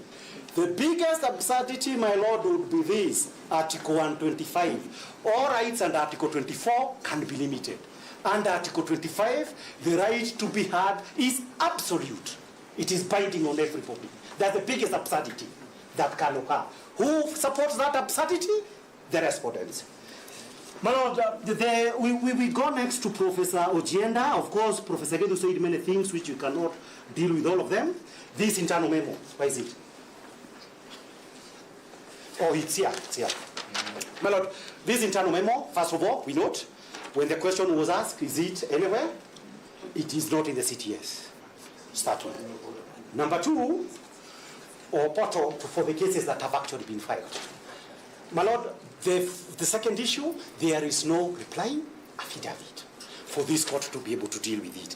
But what does it actually say? It says, during my absence, I request you, your lordships, to be in charge. I will, however, be available on email or telephone for consultation. My Lord, the last sentence, plain meaning of English, would mean to me that Chief Justice from Geneva or anywhere else she was cannot be able to carry out certain administrative functions. But when she says that to be consulted, this was clearly made in the knowledge that there are certain things that I must do, notify me, so that I can do them. The appointment of judges could be made by the Chief Justice in accordance with the constitutions from Geneva. My Lord, I could have said more. There is not much time. My Lord, they say they are challenging ex parte orders. My Lord, what ex parte orders is the main issue.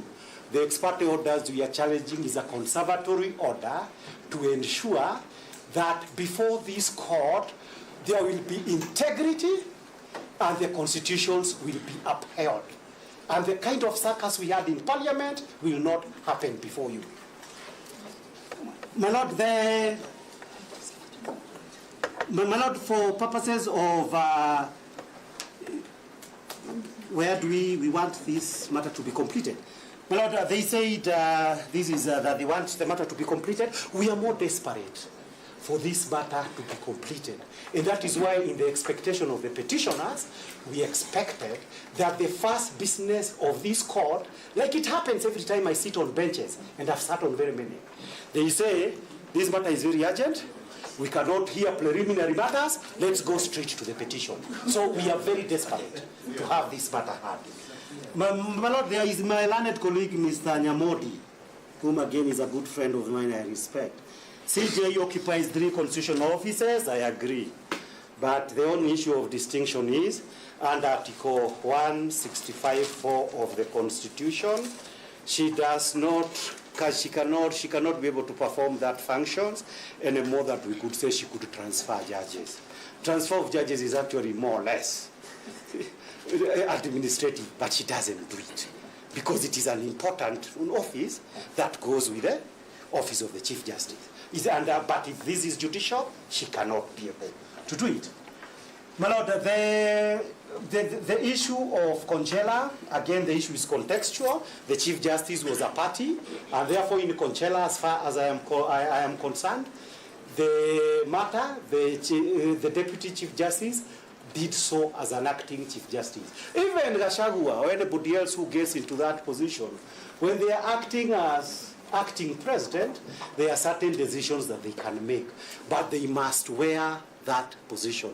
In this letter, there is nothing that suggests that the Deputy Chief Justice was turned into an acting Chief Justice by the CJ. Equally importantly, there is no express delegation that my powers under Article 165(4) would now be performed by the Deputy Chief Justice. My Lord, the issue of Gumbo came with some funny issue on concealment of material facts. I do not know. I struggled to listen that we have concealed anything. Now, as anything, we actually even did an affidavit. They had the right to do an affidavit. It is not indicated that this document, which was in our possession, as I understand the law of disclosure, we failed to disclose it.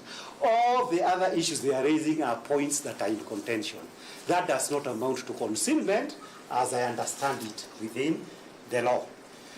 My Lord, there was the question that no basis for Getonga Murugaro. Getonga Murugaros, I'm trying to rush. Murugaru? Okay. Murugara, okay. That's very sorry. Oh, that's okay, my friend. My Lord, he says, and I agree with him, that this matter is very important for the 50 million Kenyans. I could not agree more. A matter that is so important to 50 million Kenyans, the least that could be expected is that proceedings are going to be conducted in open, without suspicions, without undue hurry and pressure. But my Lord, if the petitioners, and already they are feeling, I'm feeling pressure that I started today, if the petitioners feel that they are under pressure in a certain matter, that is not an express emergency under the constitutions of Kenya, it leaves a big question mark. If for some reason there is a desperation to turn businesses that the Constitution says you should do it within around 80 to 100 days into 4 hours, there's a big problem, and that must be addressed. I'm about to finish. My Lord, so that for purposes of those issues, I agree with him. It just points out to the care that must be taken that these proceedings are not misunderstood. This court in particular must not be understood that it was under undue influence, that we must wear somebody Wednesday, Thursday, or something like that. This must be done within the 4 corners of the Constitution. If that one is not done, my Lord, there would be a huge problem, not just of perceptions, but the huge problem that in Githongori versus Republic, they were talking about. The world, Africa, and everybody else is watching. And what are they watching? How are we going to consider to reduce time, for example, that is expressly set out the Constitution into hours? And to do what? To prevent a victim of constitutional violations from urging petitions that are before the court. That should worry the court more. 2 points that are remaining. Mr. Wanyama, I have to choose between Wanyama. Oh, Wanyama is the last one. My Lord, the issue of Wanyama is national stability. He made several points. That is probably the only one I will address myself. Mr. Ngoya can do the rest. This issue of national stability is actually very important. I agree with him. The issue of the impeachment of the deputy president raises the issue of national stability. For the simple reason, and this is why we must hear the petition, the deputy president, my lords, and as we understand elections in this country and the Political Parties Act, was not just a holder, the way you can appoint Kibe Mongai to be a legal officer somewhere.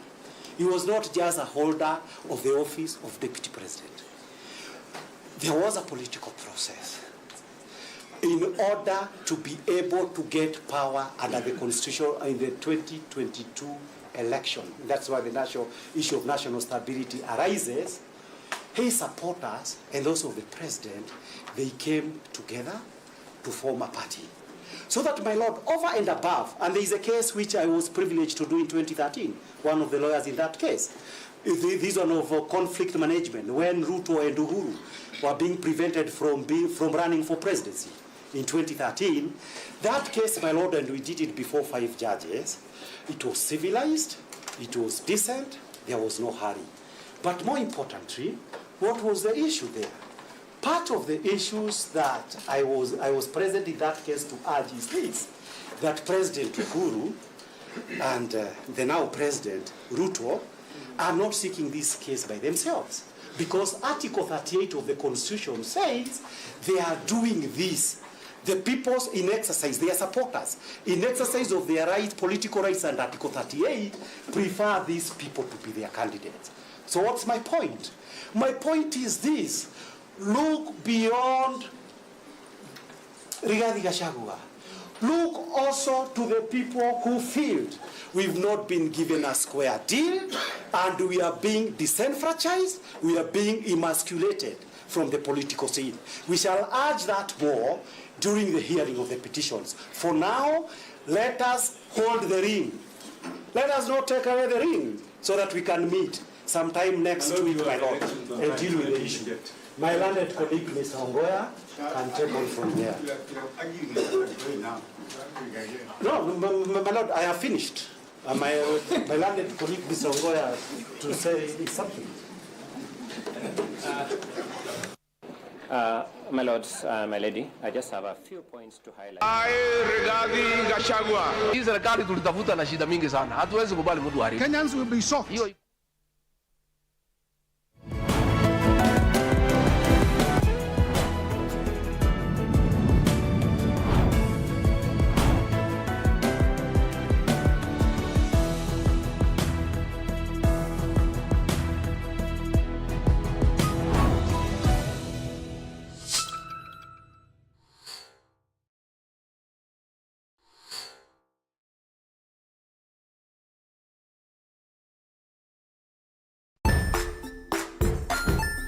Hey there, friends! Welcome to Kids on the Block, where fun and imagination come alive.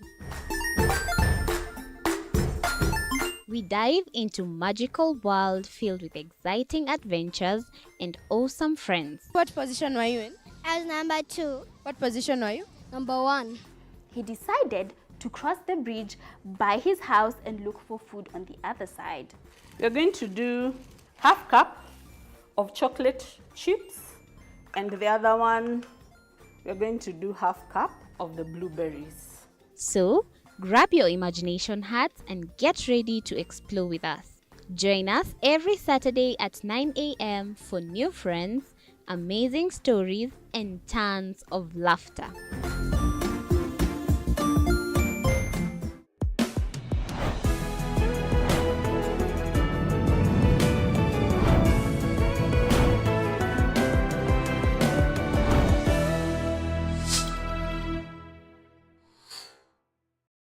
Join us as we explore the journeys of those who defy the odds and break barriers.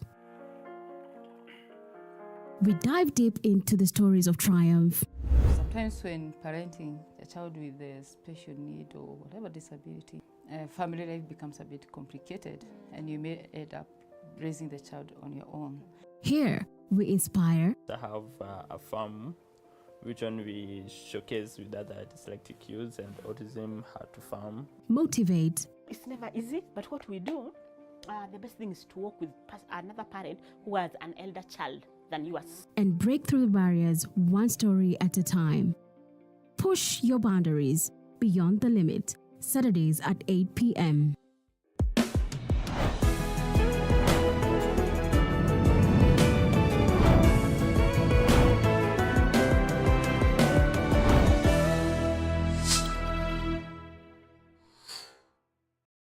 The Grind, where business meets brilliance. It's not just about the ideas. I was working as a shampoo boy I used to wash clients' hair on the sink. It's about making them happen.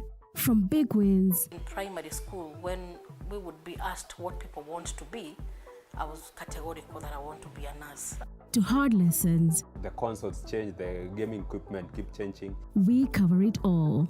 Tune in to The Grind, where every episode is packed with insights. The person who is serving customers, always be a customer-centric. Strategies. When you pay attention to detail, you get luxury items. And stories to fuel your ambition. Don't just dream it, grind it. Mondays at 7:30 p.m.